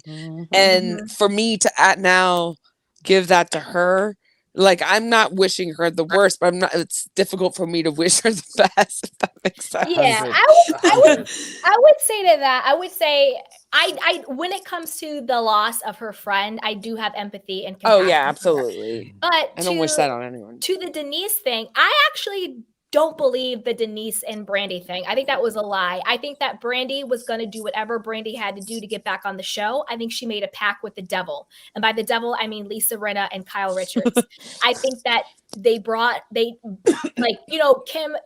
Kim Richards and Brandy just so happened to be in full glam and mic'd up, ready to have a whole conversation when they pop by her house. Come on. Mic'd up, ready to go. That was glammed, mic'd up, ready to go. Like that was completely hair blown out. Hair blown out, full cake and makeup on. Was Teddy there? Stop it. Was Teddy there when they did that? Teddy might have been there. She was. Unfortunately. Okay. She could have been there. But what I'm saying is I think that whole thing was a complete setup, and Brandy thought this was her way back on the show. I think she was lying about what happened with her and Denise, but what they did to Denise was wrong. Whether it was true or not doesn't really matter. What they did to her was dead wrong, and I agree with that 100%. But the part where I depart is Kyle did say multiple times that she thought that she didn't like Dorit bringing up what her and Mo on camera, and that Dorit brought it up before she was ready to talk about it. Kyle did say that, and Kyle subsequently has been going after Dorit. She was like, you and PK and me and Mauricio, we weren't that close. We haven't gone on vacations, as you said. We're not that close anymore. Blah blah blah. Kyle has really not been feeling Dorit or really been friends with Dorit this entire season in the confessionals and outside of it. So she did say she didn't like the fact that Dorit brought up her marriage on camera and she didn't want to talk about it. And she basically said her and Dorit really aren't friends anymore and they're not that close. And Candy, don't forget, Candy, Kyle said that she's not speaking to the reason why she's also not messing with Sutton is because she said Sutton did not defend her against her sister last year. Yep. I'm done. Yeah. Yep. Anyways, don't forget that, honey. Night, Candy. Night, Natasha. Good night, Adam. Love you, sweetheart. Adam, cheers. Bye, Adam. Have a good rest, sweetheart. Cracks me up. Don't forget. That was gross. And I feel like, okay, so part of me thinks, obviously Dorit and Mauricio, I do think something did happen. I'm like, you don't smell a man if nothing's happened. Like the way she sniffed his neck, that was a familiar, intimate sniff. Yeah. However, too, another X off of Dorit was when she came to her in that dressing room and she was like, Dorit just said the simplest thing, why don't we just pause and like have a little empathy for your sister, because she went through something too. And all of a sudden little Miss Kyle was like, what? And it was like she was done with her then. Mm-hmm. That was the beginning of the end of their relationship. And don't forget the rumors about Mauricio and Dorit. Again, I don't care how strong of a person you are. I don't care how strong a friendship is or a relationship is. If there is the rumor out there that your so-called best friend, because Kyle and Dorit were best friends, they were super, super close. Yes, they were. They were. And now she's all like, oh, I don't really know her because she's in her feelings, right? But I don't care how strong you are. If there is the rumor out there, not just in your household, but in the entire world, that your best friend is having sex with your husband, that is going to have some type of toll. How did that start? I'm still confused. It started with the shout out to Buy Wig Hello Drama. She or he, it's a faceless account, so I don't know if it's a man or a woman or multiple people. So I'll say they put out this sort of like compilation little video of like Mauricio and Dorit looking like really too close for comfort. And it was like, wait a minute, are Dorit and Mauricio smashing? And like there was this one infamous photo of Dorit like smelling Mauricio's back in his back. You said you just shipped them, Mauricio. Mauricio. It was accidental, but you totally just shipped them. I absolutely love that name. Oh my God. Mauricio. Girl, you gotta have Con coming for you, girl. We gotta make that a thing. I'm Come to the dead, front, Mauricio. Mauricio. Come here, Mauricio. So I don't care. Yeah, the I way don't care who she you grabbed are. his shoulder and sniffed his neck like Exactly. And the he way was she a long smelled it. lost lover from World War II. Like it was too much. Yeah, I don't care who you are. If there is a rumor that your best friend is smashing your husband, there is going to be fallout. Whether it's a permanent fallout or a momentary fallout, there is some type of fallout. And if there isn't, then there's an even bigger problem of denial. And I'm sorry. If there's a rumor that my best friend is having sex with my husband, I'm having a serious issue and with the that. entire world and the entire world is speculating that. Yeah, we all need to have multiple discussions. That's why this Kyle needs to be is out cleared here. up That's why immediately. Kyle is out here being like, we didn't go on vacation with you like that. You keep talking about one vacation. We didn't really know you like that. We haven't been that close. Blah blah blah blah. Yes, go. Just Google it. We've talked about it so many times on the channel, but I'm telling you, Kyle is basically being like, I don't want you. Home. Listen, this is the thing. When the They rumor, had sleepovers. they've had sleepovers. When the rumor came out, Dorit literally said, "Oh, it's so crazy. Me and Kyle and PK and Mauricio, we're so close. My children call them Auntie Kyle and Uncle Mo." I was gonna say that. That is how close these people were. They were very, very close. And now Kyle is basically like, I don't really know her like Kyle that. saying they went on like one vacation and that's it. And she doesn't really know. Yeah, Dorit exaggerates. It's frustrating. And then remember on the even this season, Dorit's like, I haven't seen Kyle. I haven't That seen is so messed up. She's trying to make her look stupid and weird. Together. Yeah, she's like, we used to go on vacation together and I haven't seen them. Is it because of She's Morgan? trying to make her look crazy now. That's crazy. Like, yep. Yeah. And Dorit was on the show basically crying, being like, has Morgan replaced me? And I'm like, listen, ding dong Dorit. It has nothing it has nothing to do with Morgan. Yep. It has everything to do with the fact that the world was like, are you sleeping with her husband? And you know that went over Dorit's head. That went over Dorit's head because she was the one because she can't think past her own head, pretty much. I'm not saying that Dorit and Mauricio really did smash, but what I am saying it is, looked like it. If it happened, would I be surprised? No. But what I think really. She don't even seem like his type. You need to watch that video because it looked like a romance novel like situation. It was like, you know, when you sniff a man, like you don't sniff a man unless you've been intimate. It was overly familiar. She smells him the way I would like smell my man. It was like no, I'm telling it was a very, and that was the thing that made me think, wow, this is true. Because when I heard the rumor, I was like, there's always been chemistry between them and a flirtation. So even if they didn't actually cross the line, I always thought there was an inappropriate level of familiarity between the two of them. If you go back and watch the way she's like, Mo, and I got the chicken, and he's always like, hey, Dorit. Like, you know, stuff like, it's like, whoa. It is a little over familiar. And remember when Mo picked her as the hottest, and PK was like, wait, we're not supposed to be each other's wives. Yeah, PK was like, who's the hottest one? Mauricio was like, Dorit. And then PK was like, oh, but like not our wives. And he was like, oh, Erica? No, he said Lisa or something. Lisa, whatever the hell he said. As if he would pick Lisa. He said he would sleep with her. PK said that. He said that he found Erica sexy. Yeah. And remember, that's how when Erica first came on the show, it was Pantygate. Because she wasn't wearing any panties and she uncrossed her legs and PK was looking at her hoo-ha-ha. Oh, yeah, like that. Remember? He liked her for men. That's how Erica came on the show. She was across from PK. He was checking out her shoes. She had no underwear on and he was looking at her past the puss. Oh my goodness. That was Pantygate. And then Dorit, rightfully so, was really pissed. She's like, why are you sitting across from my husband with your legs cocked open and you're not wearing underwear? And then Dorit brought Erica the panties, and that was Pantygate. That's how Erica came on the show, remember? It's true. That was Pantygate. And they were beefing. Dorit and Erica were beefing. I would too. Because I'm like, if you don't want to wear underwear, fine. But don't sit across from my husband, from my man, from my partner. What movie is that from? It was Sharon Stone and she crosses Fatal Attraction. Yeah. Oh, yes. Is it Fatal Attraction, my husband? Some show, something with Sharon Stone. Something like that. She crosses her legs. And she, like, you don't want to wear underwear, knock yourself out. But don't do that in front of my man. Don't be flashing your lips at my man. Because we're gonna have a problem, and I will solve it very quickly. But do y'all remember when they were on that boat in Hong Kong I would love this Dorit back because Erica and Dorit were going at it. And then Dorit was like, you're not that interesting. You're cold as ice. You're not that fucking beautiful. Like she went in on Erica like nobody has done since. If you really think about it, because she felt checked. Erica was like, well, you're obviously, it hit some sore spot on you because you're obviously loud. I'm like, no, she checked you, Erica. Like no one else ever has. But Dorit has fallen into this whole of, I want to be Kyle's friend. I want to be that Force 5, whatever it is that was.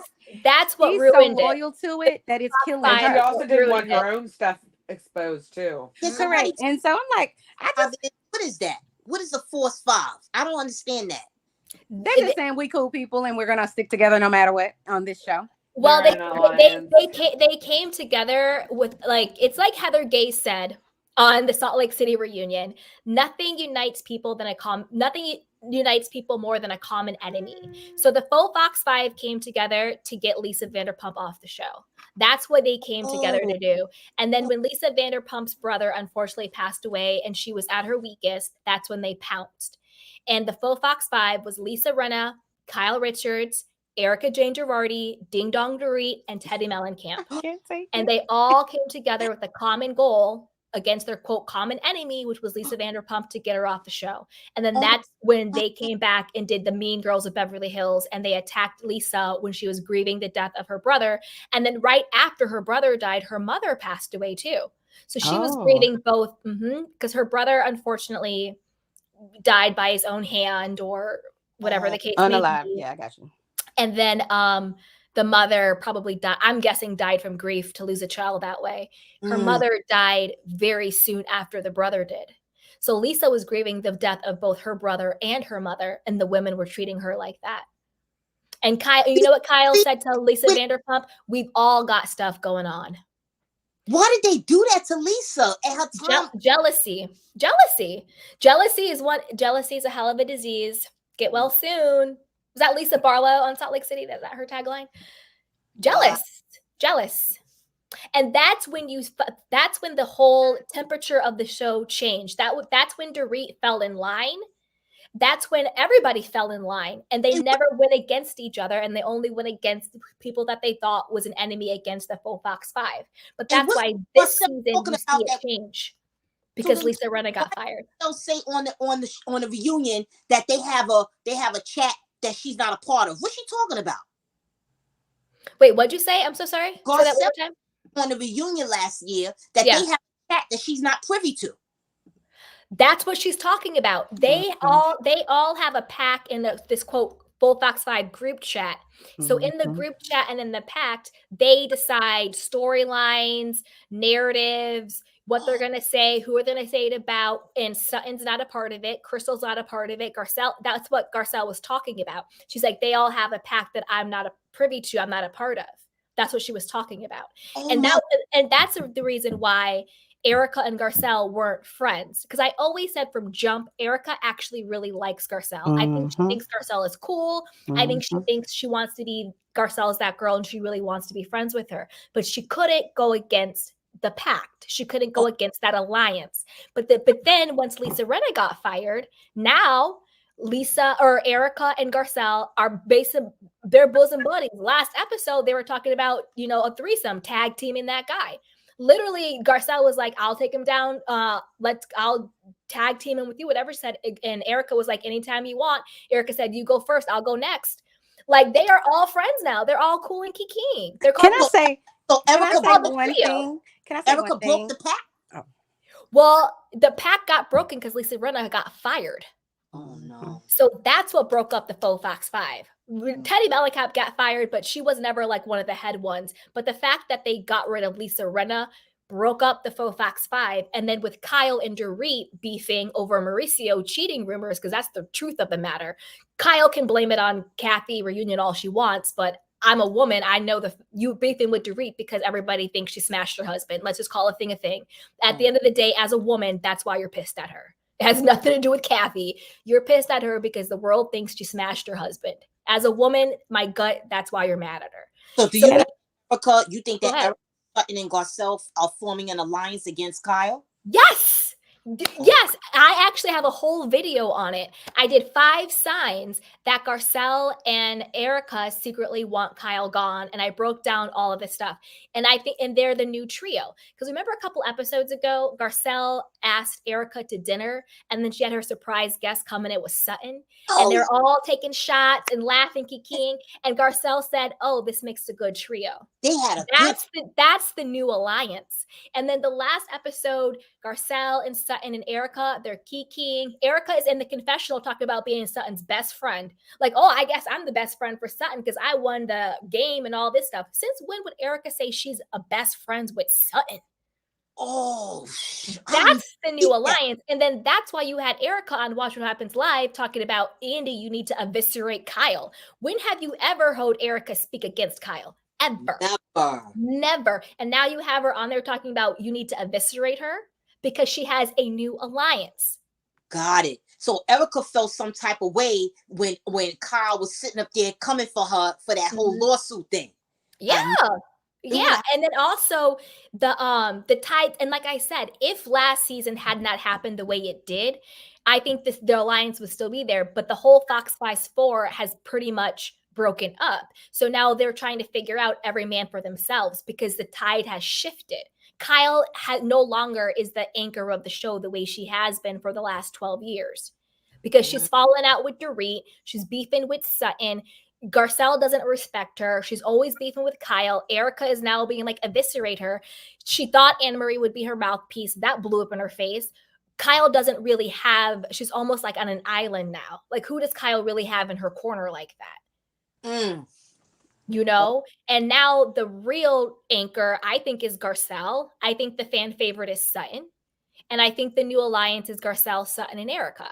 And then by proxy of that, you have Crystal, who's friends with Sutton and friends with Garcelle and all of that stuff. What you think Kathy think about what's going on with her sister? I think Kathy's going to come in and defend Kyle, and she's going to go against Erica, because the only reason why I think Kathy's coming on the show is because Erica said that Kyle needs to be eviscerated. And don't forget what Erica and Lisa Rinna did to Kathy last season, tried to destroy Kathy, saying she was a racist and a homophobe and all this other stuff, trying to destroy her. I think that Kathy is coming to check the hell out of Erica and protect her little sister. Because at the end of the day, blood is thicker than water. The Richard sisters and Kathy, they can say they beef all day long, but at the end of the day, you come from my blood, you come from me. That's why Garcelle said, she said, their sisters, stay out of it. Stay out of it. You don't come between blood. Because blood will beef all day long, and in 1 second, they're going to be united against you. If there are people who are related, I don't even care if you're second cousins. My name Bennett, I ain't in it. I'm on my business. Because blood is always thicker than water. Always. Wow. Can I say one thing? Yeah, of course. I find it very rich, almost unbelievable that Dorit sat on that other boat in Hong Kong or wherever they were and allowed Lisa Rinna to say, were people doing drugs, that C word, in your bathroom at your house where you have 2 little kids, and somehow they were able to just move forward. It's like magical. But meanwhile, Dorit hates Garcelle. When Dorit was sitting there while Garcelle's child was getting, cussed at, or whatever, the lack of a better word, you sat there. You weren't appalled. You knew it was wrong, which is kind of why you're like, oh no, yeah. But you weren't appalled in the way that you would have been. Think about it. That same boat, when that one lady, Eileen, I love Eileen. She's the only one that ever been on Housewives and wasn't problematic in my opinion. But remember, Eileen said something like she didn't kill your son, and then Erica went smooth off on her. Yet we cool with Erica, cussing out this little boy. And then we're going to come to her defense when they had that little thing. I think it was at Sutton's house. I can't remember whose house they were at, where Lord Jesus, Garcelle is trying to explain to Erica, hey, listen, this is not cool. You shouldn't say things like that about anybody's son, but certainly not my son. And here comes Kyle defending her. Oh, well, she had a lot of drinks. She has a lot going on, blah, blah, blah, blah, blah. They would have had a presidential emergency meeting at Bravo had Garcelle or Crystal called or cussed at Portia. And I'm not saying 100%. that should happen, but it's just the double standards of it all. It's the audacities of it all that you have, and you can change it whenever you want to. But then when Garcelle or Crystal want to change things and rewrite history, so I'm joking about that part, but it becomes the worst thing in the world. Right. You know what I'm saying? Like, it's just, I don't think any of these ladies, to be completely honest, like Garcelle, except maybe Sutton. But I do think Sutton and her are in a genuine friendship. Yep. But I don't think that Sutton would have been Garcelle's friend had that whole thing at the lake house happened. Like, I don't think they would have connected in that way. Meaning when Crystal checked what's her name? Sutton and all that, I don't think she felt the need to go be Garcelle's friend. But in my opinion, it's like, well, if y'all throwing the race card out there or whatever the case may be, I'm gonna go smooth up with this lady. But I think unexpectedly she realized Garcelle's a good person. And I don't understand. It's very interesting to me how Sutton realizes, okay, Garcelle's a good person. I should be friends with her, but she cannot. It take her 5 years to realize that Lisa Rinna hates her and that Erica doesn't like her, and even now she still believes Kyle is her bestie. When if you think about it, Kyle misses no opportunity to embarrass or publicly humiliate Sutton. She gives because everybody Kyle is jealous else a of pass. Sutton and Kathy Hilton's relationship. I agree, but it's sad to me because I'm just like, Sutton, when will you wake up? Like, when will you say how many more times do you need Kyle to throw you under the bus? Yeah. To say you know, because like real talk, remember we were talking earlier about how you don't do certain things to your real friends and, you know, your blood or whatever. But it's like, how do you still want to be in a friendship with a woman who basically says and is pushing a story that you're drunk, which is damaging if you have children. Let's be very clear. It's super damaging. Children and or a business. Well, that's my point, right? Yeah. But you didn't say anything to Erica about her drinking. And let's just be clear. Erica was drunk and high on whatever it was, the medicine that she said she was on for a whole season. And yet you weren't running around America talking about, I don't know if she has, you know, how many drinks she's had in a day. And then, okay, it's like, okay, fine. Sutton, you moved past that. But then now she's saying something that you probably do have some sort of ring of truth to, which is you don't eat. You're trying to say this lady is has a mental or illness, so to speak, which is anorexia or bulimia or whatever it is.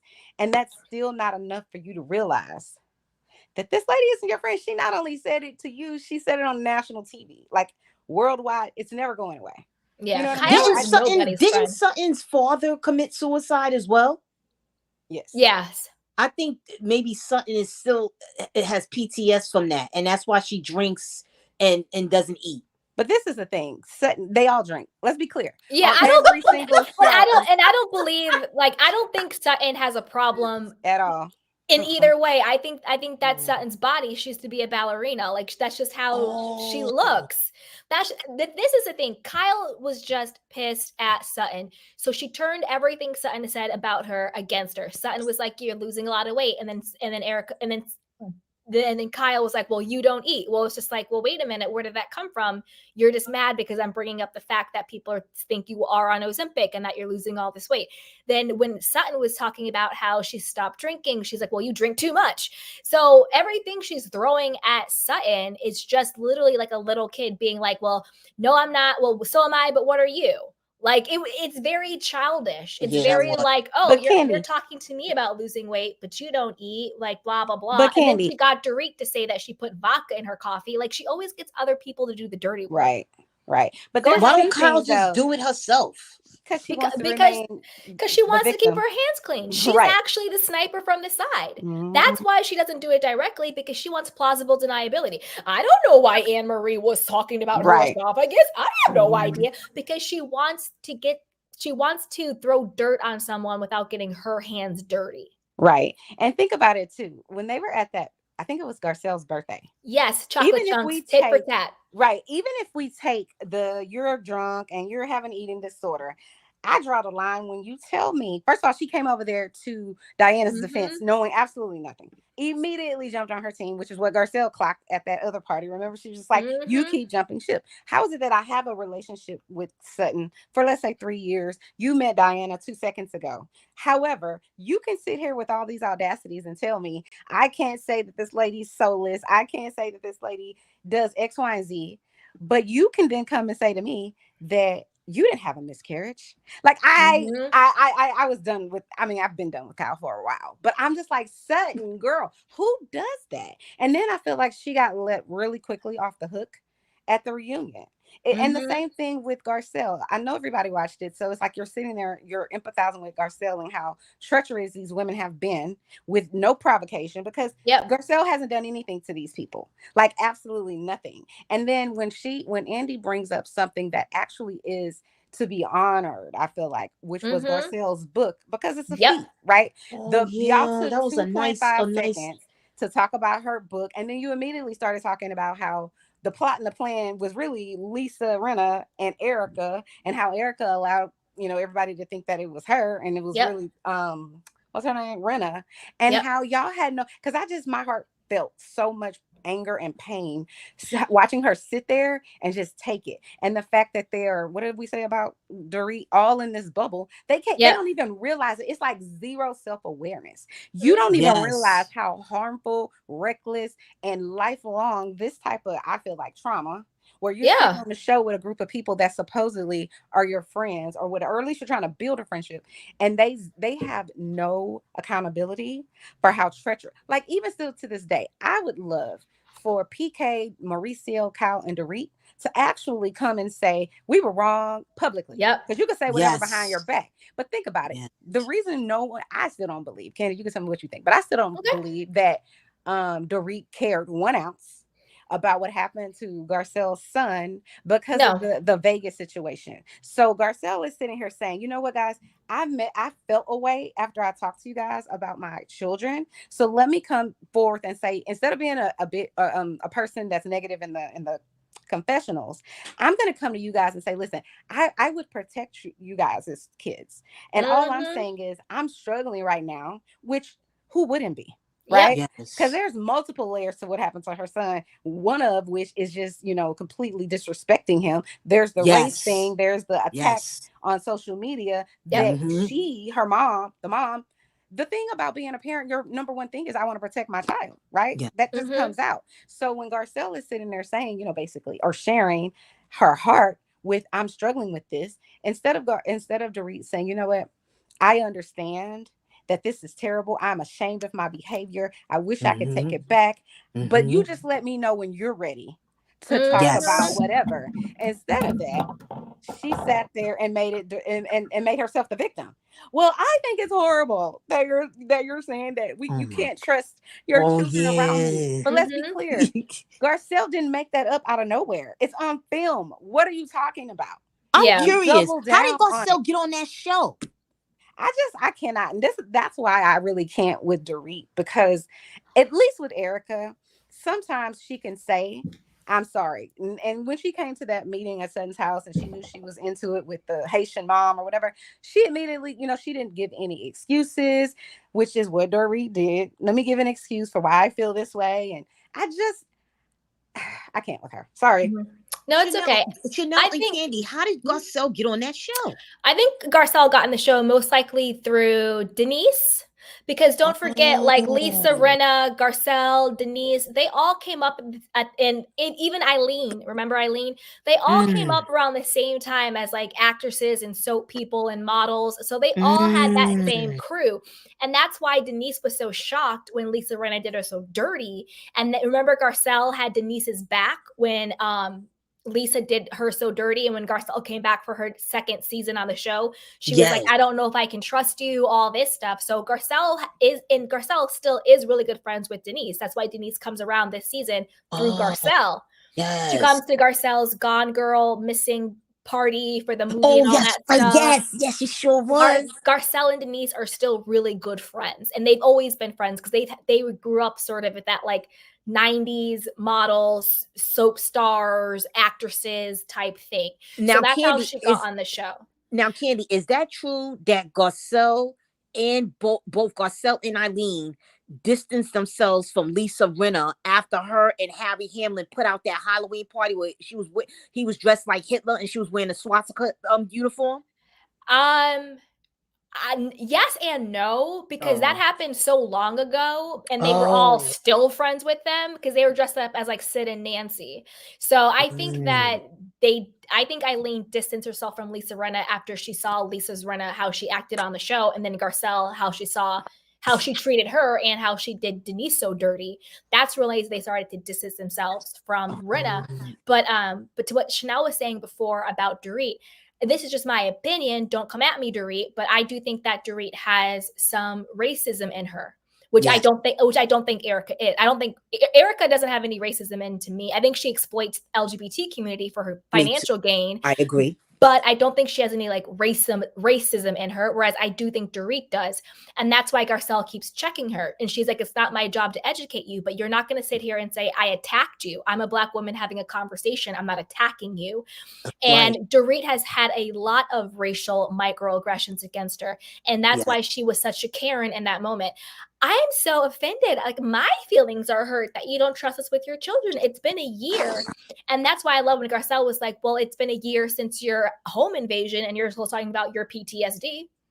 So if you want us to believe you still have PTSD after a year of your fake home robbery for your insurance money, as a mother, I'm still allowed to say I don't feel safe with my children around you guys because of X, Y, and Z. And the reason why it's a year later is because now we're filming again. If you disrespect me on film, I'm going to check you on film.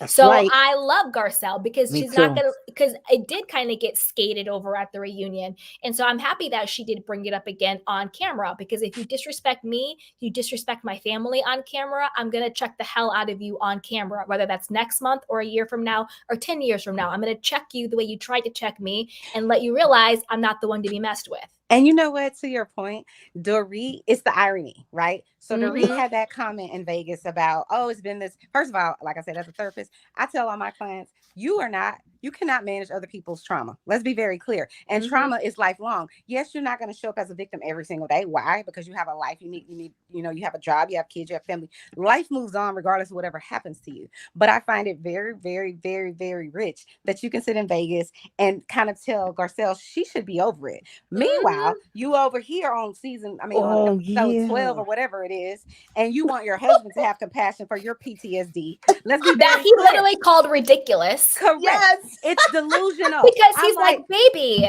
we set up the robbery. How do you have PTSD from a fake robbery, baby? Oh, Bubba.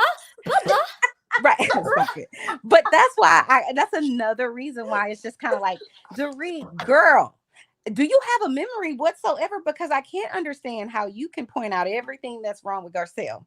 You do it consistently, but you don't find any fault in anything that you do. You're super dismissive. You pretend like you are a woman of the world. Yeah, you don't know. And don't get me started on, what do you call those people, the shady producers who decided that. And I feel like these are the racist producers, in my opinion, because you decide after Garcelle checks her for saying, you attacked me, you decide to try to do an all lives matter moment and say, let's show the audience that other people on this show have said, you attacked me. This person did this to me. Meanwhile, they slick with that.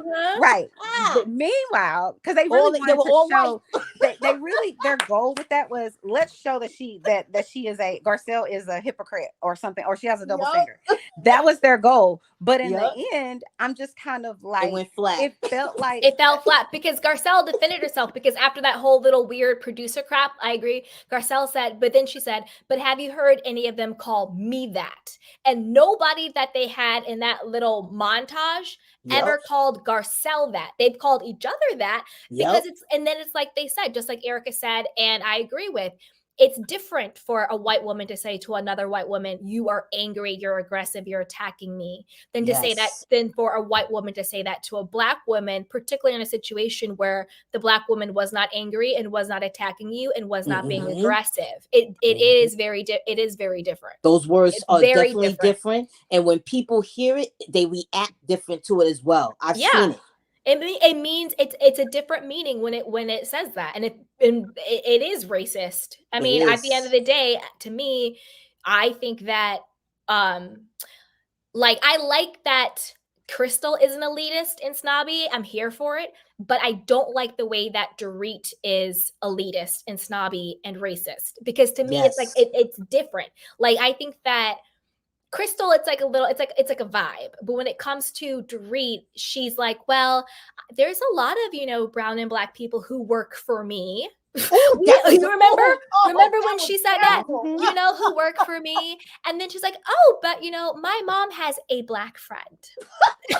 Yeah. No, but what's worse though? You see what I'm saying?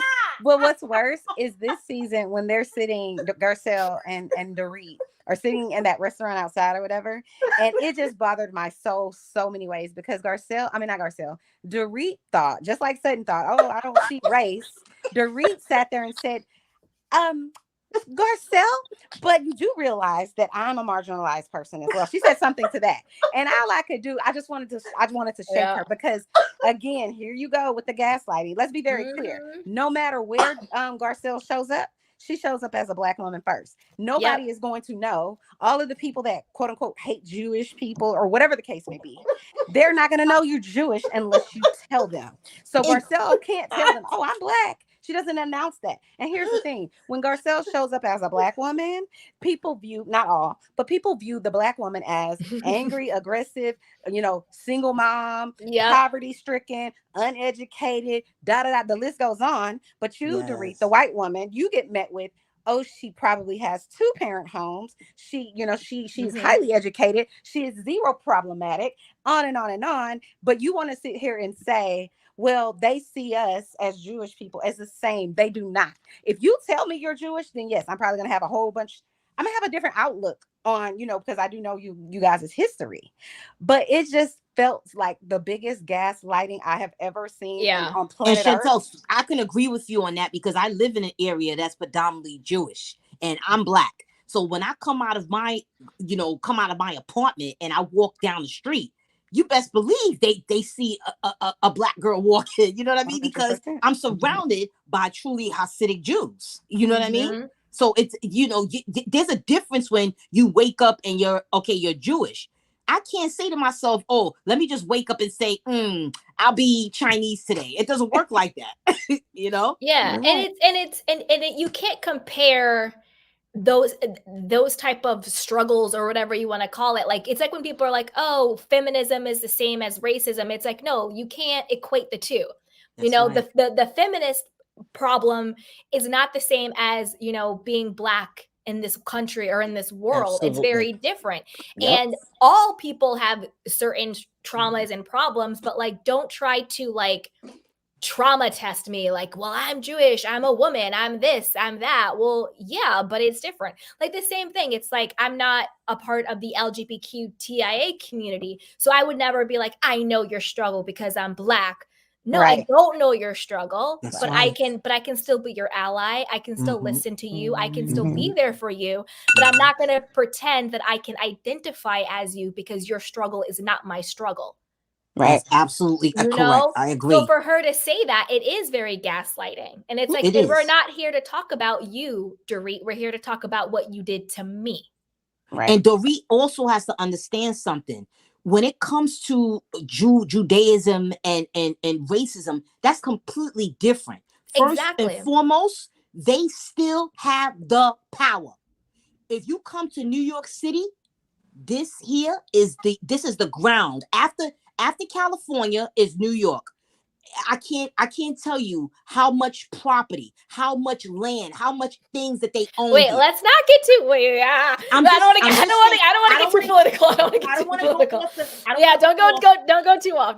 I don't want to go too off, but I'm just saying, in regards to what Dorit is saying, she cannot. She's way off. She can't do it. She just can't do it. She can't put that against on Garcelle and think that she's gonna get away with it in front of fans that like Garcelle. It's not even that she can't. She should be smart enough and wise enough to know that she shouldn't You know what I mean? It's like you should be smart enough and wise enough to say, you know what, I didn't realize that this was going to trigger you. And what can I do differently moving forward and help me learn? And I'm not saying in a way of Garcelle needs to, like educate her. I'm saying inform me because I have a blind spot. You know what I'm saying? Yeah. And to be able to just say, I'm sorry. I don't ever want to make that mistake again. Let me just move forward with, I will try my best. Do you think she'll do that at the reunion? We all have a bias on no. No, but this is the thing, though. To be honest, I'm gonna boil down Dorit's real problem with Garcelle. Like, sure, she's like elitist and a racist, but it's actually a much simpler thing. It boils back down to the faux Fox 5, and Lisa Rinna was the HBIC, and what Lisa Rinna said went. Lisa Rinna was in all of those girls' ear, and it's very clear. She said to Dorit, Garcelle does not like you. Blah, blah, blah, blah, blah. Because if you look at Dorit in the confessionals, like, Garcelle, if you don't like me, just say you don't like me. You always had a problem with me.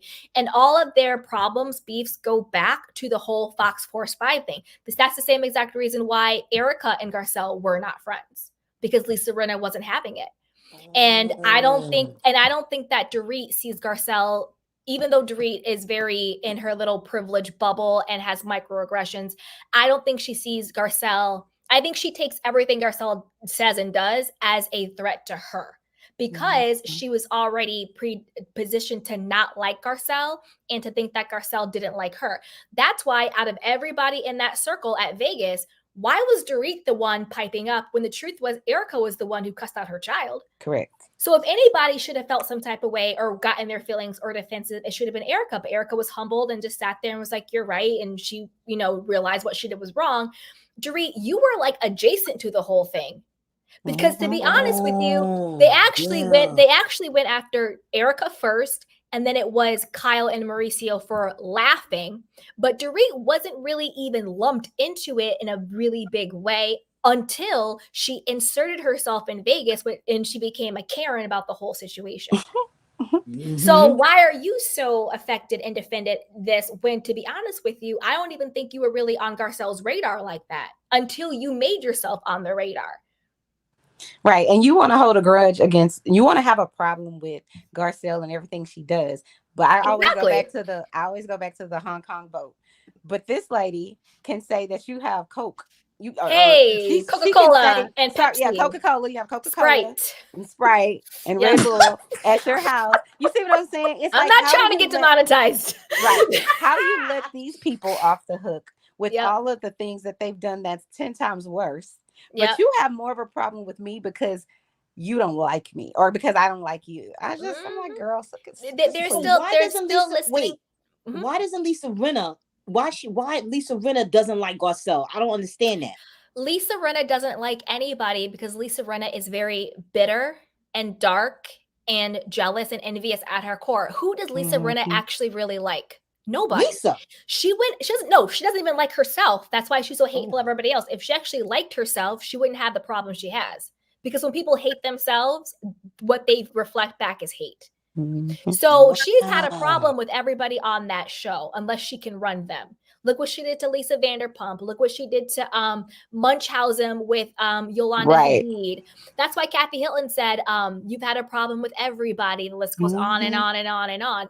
She's had an issue with all of them. She was going at it with Sutton. She was look what she did to Denise Richards, who was supposed to be her dear friend for 20 years. Look how hard she went for her. She is just a very bitter person who never quite made it. She never really landed. Do you know what I mean? She's been in the business for 20 plus years. And what does she really have to show? You know what I mean? And I think that she's just a very bitter person. I think she was hella jealous of Denise. Denise Richards is gorgeous. She's a Bond girl. She had that Charlie Sheen money. She is still a working actress. You can turn the TV now. You can watch her on Lifetime or watch her on USA or on Peacock. She's still working and she's booked and she's busy. She has that hunky husband. Like, Lisa Rinna is just a very jealous person, but she ran the girls. Kyle thought she ran the girls, but Lisa was the one who really ran the girls. And so I think Lisa Rinna has a problem with anybody that she thinks is doing better than her. And that's really her problem. And she gets a kick out of taking people down. She does. Because she's evil. And so she sees Garcelle, who is beautiful, working actress, well-liked, well-respected, ex-wife of one of the top agents. CAA is one of the top agencies in the world. That's where all the top actors and musicians and writers and directors, CAA, it's one of the top agencies in the world. Garcelle's ex-husband, the father of her 2 boys, is one of the top agents there.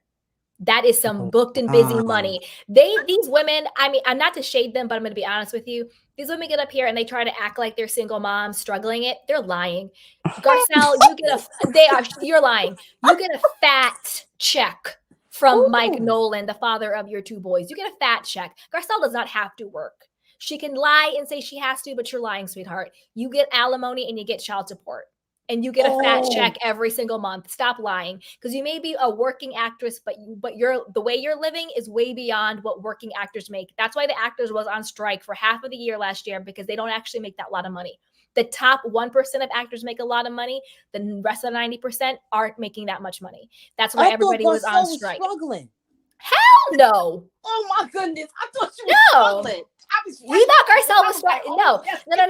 These women, the same way Sutton is like, I'm a single mom and I'm raising my boy and I want to, get my Sutton boutique. And then flash forward, it turns out she makes 350 G's a month. But this is a month. Sutton does. These But women get on it. Same thing. Monica in Salt Lake City. I'm so poor. I'm struggling. No, she was married. Her husband making a lot of money, and now she's making $7,000 a month in alimony and child support. And That's a lot of money. And she gets to keep the $500,000 house. These women on these shows who want to play in our face and call themselves single parents, not that they're struggling, they're lying to you. Garcelle makes a lot. I thought she was struggling. Garcelle's struggling. Are you crazy? Have you seen her house on the show? I thought that was a rental. No. Have you? Stop it. Have you seen her house on the show? No. No. Wait. All you have to do. No, all you have to do is because she took us to that episode where she said, "I'm trying to own this land. I'm trying to get this house." No, listen. When she says she's trying to own those are investment properties. Wow. Those are additional assets. She's not trying to own that land to live there. Come on now. No. Google it. You don't believe me? Simply Google it. Google Garcelle ex-husband Mike Nolan, and you're gonna see it's all gonna come up. He's one of the top agents at CAA. And she has 2 beautiful boys by him. They were married, child support and alimony. And look at that house. She's fine. Garcelle is fine. Garcelle is fine. Garcelle is not struggling. Are you kidding me? Please. Why did she? How else? She's producing movies for Lifetime. She's starring in them. She has book deals, and she has a very, very wealthy ex-husband. Garcelle is not struggling. That's why these people get in our. And even Sutton.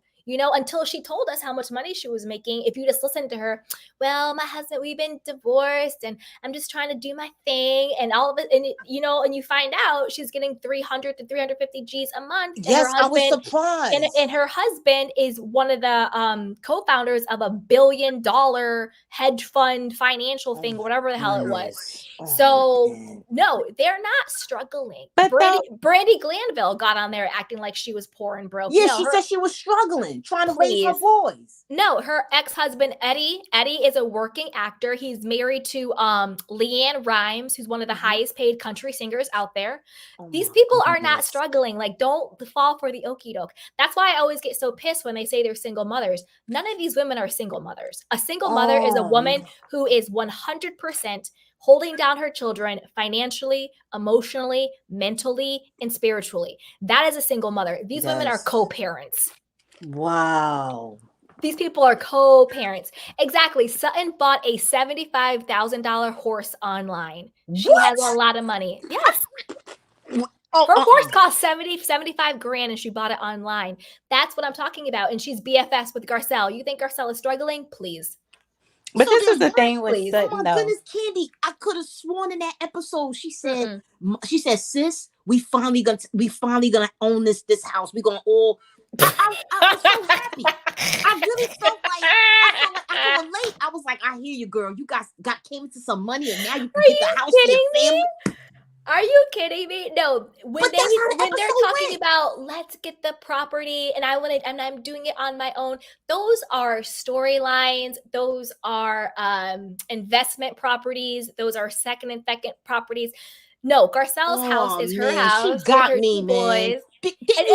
And you guys you don't have to take my word for it. Google it. Just Google it. I'm telling you, Google Candy, Garcelle. she got me. Do you Garcelle remember that Beauvais' episode where she was walking on the beach Nolan. with her sister?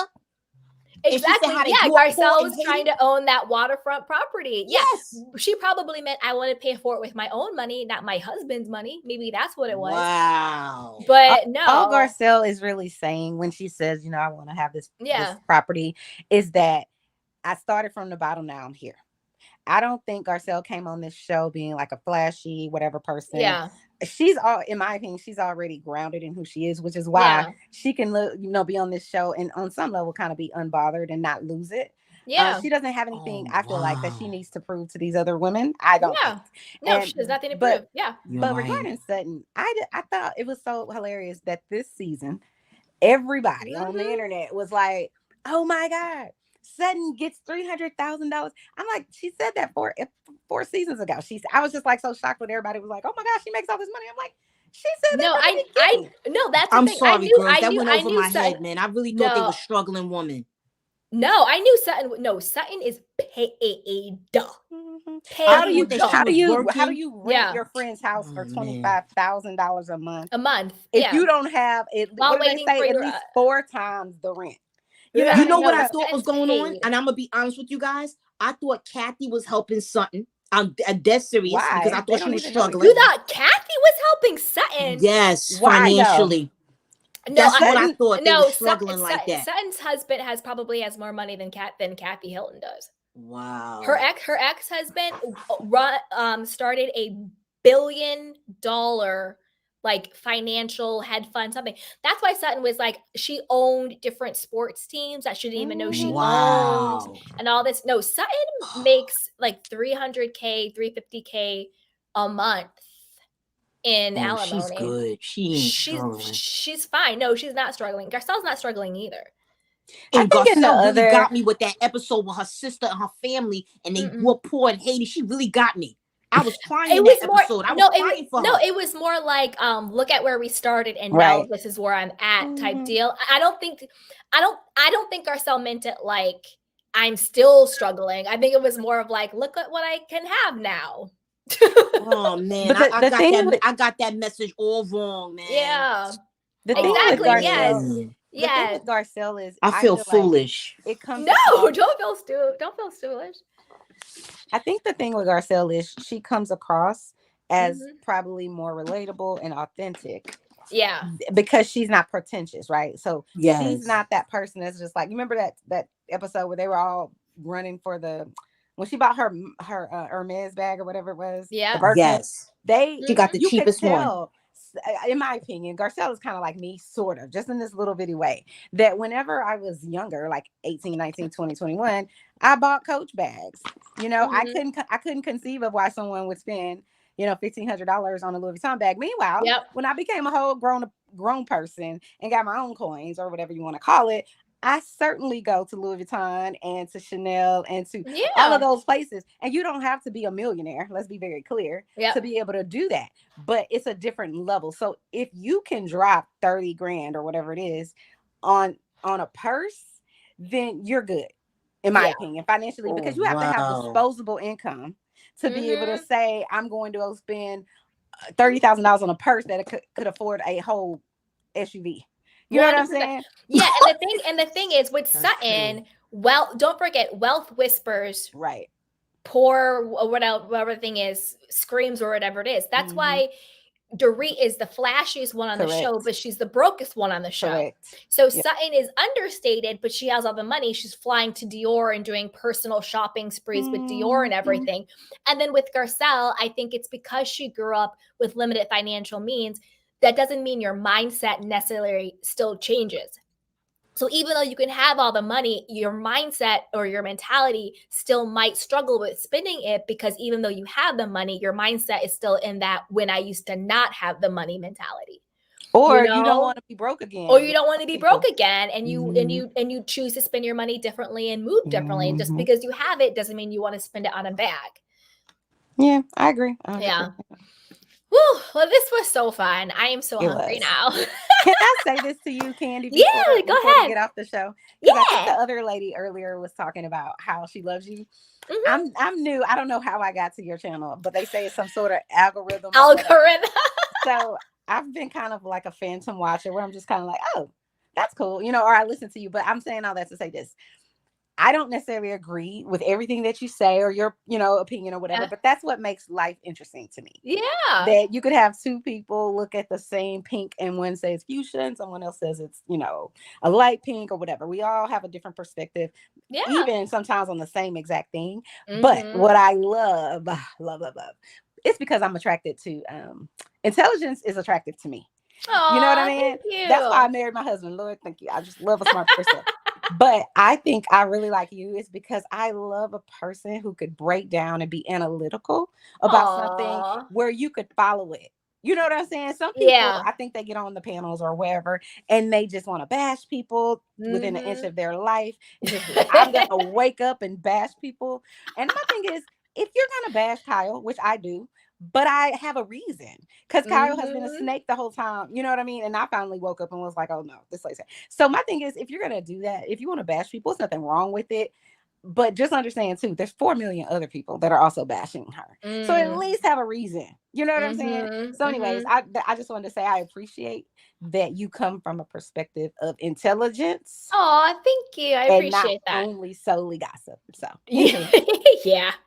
Thank you so much. I appreciate that, Chanel. Thanks for coming up. It was such a lively discussion. I had a great time. You're welcome. Same here. Have a good rest of your weekend. Bye-bye. Thank you so much to my beautiful panel, to Chanel, to Dats. I forgot the whole thing, but to Dats, thank you so much for coming, my Brooklyn girl. Thank you, Natoski. Thank you, Adam. Thank you, Jacob.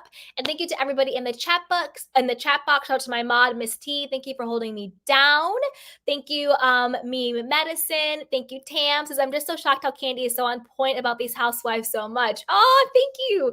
I mean, it's in my blood. Thank you, Kimberly. Thank you, Amy. Thank you, everybody in the chat box. If I missed you, I apologize. Let's see, Irene. Thank you so much. Me Medicine, Amy, I said that. Janet, thank you so much.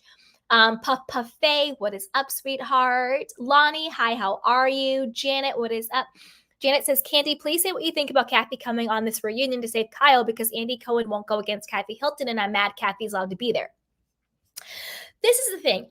I like Kathy Hilton. However, I am confused as to why she's coming to the reunion. If you were not on the season, what is your point for being on the reunion? I don't get it. If it's just to have Kyle's back, that's not enough reason. So even though I do like Kathy, they're going to really need to make it make sense for her to actually be on the reunion. Because other than that, just to defend Kathy or just to defend Kyle, I'm not here for it. So that's kind of where I stand with it. I like Kathy, but they're going to really need to justify having her on the reunion. Other than that, I don't get it. Other than that, Janet says, so do I, but she wasn't on the season. I agree. So they're really going to need to justify it. Maybe there's a reveal. Maybe there's a launch. I don't know. Maybe there's something that we don't know yet, but they're going to need to justify it, her being on the reunion. If it's just to defend Kyle, that's a flop. Exactly. If she brings some tea, great. But other than that, it's a flop. So with that, you guys, of course, I want to know what you guys think. Put it down below. Be sure to like, subscribe, and share. And with that, I love you guys. This was so much fun, and I will talk to you later. Hit the notification bell so you don't miss it when we go live. Bye.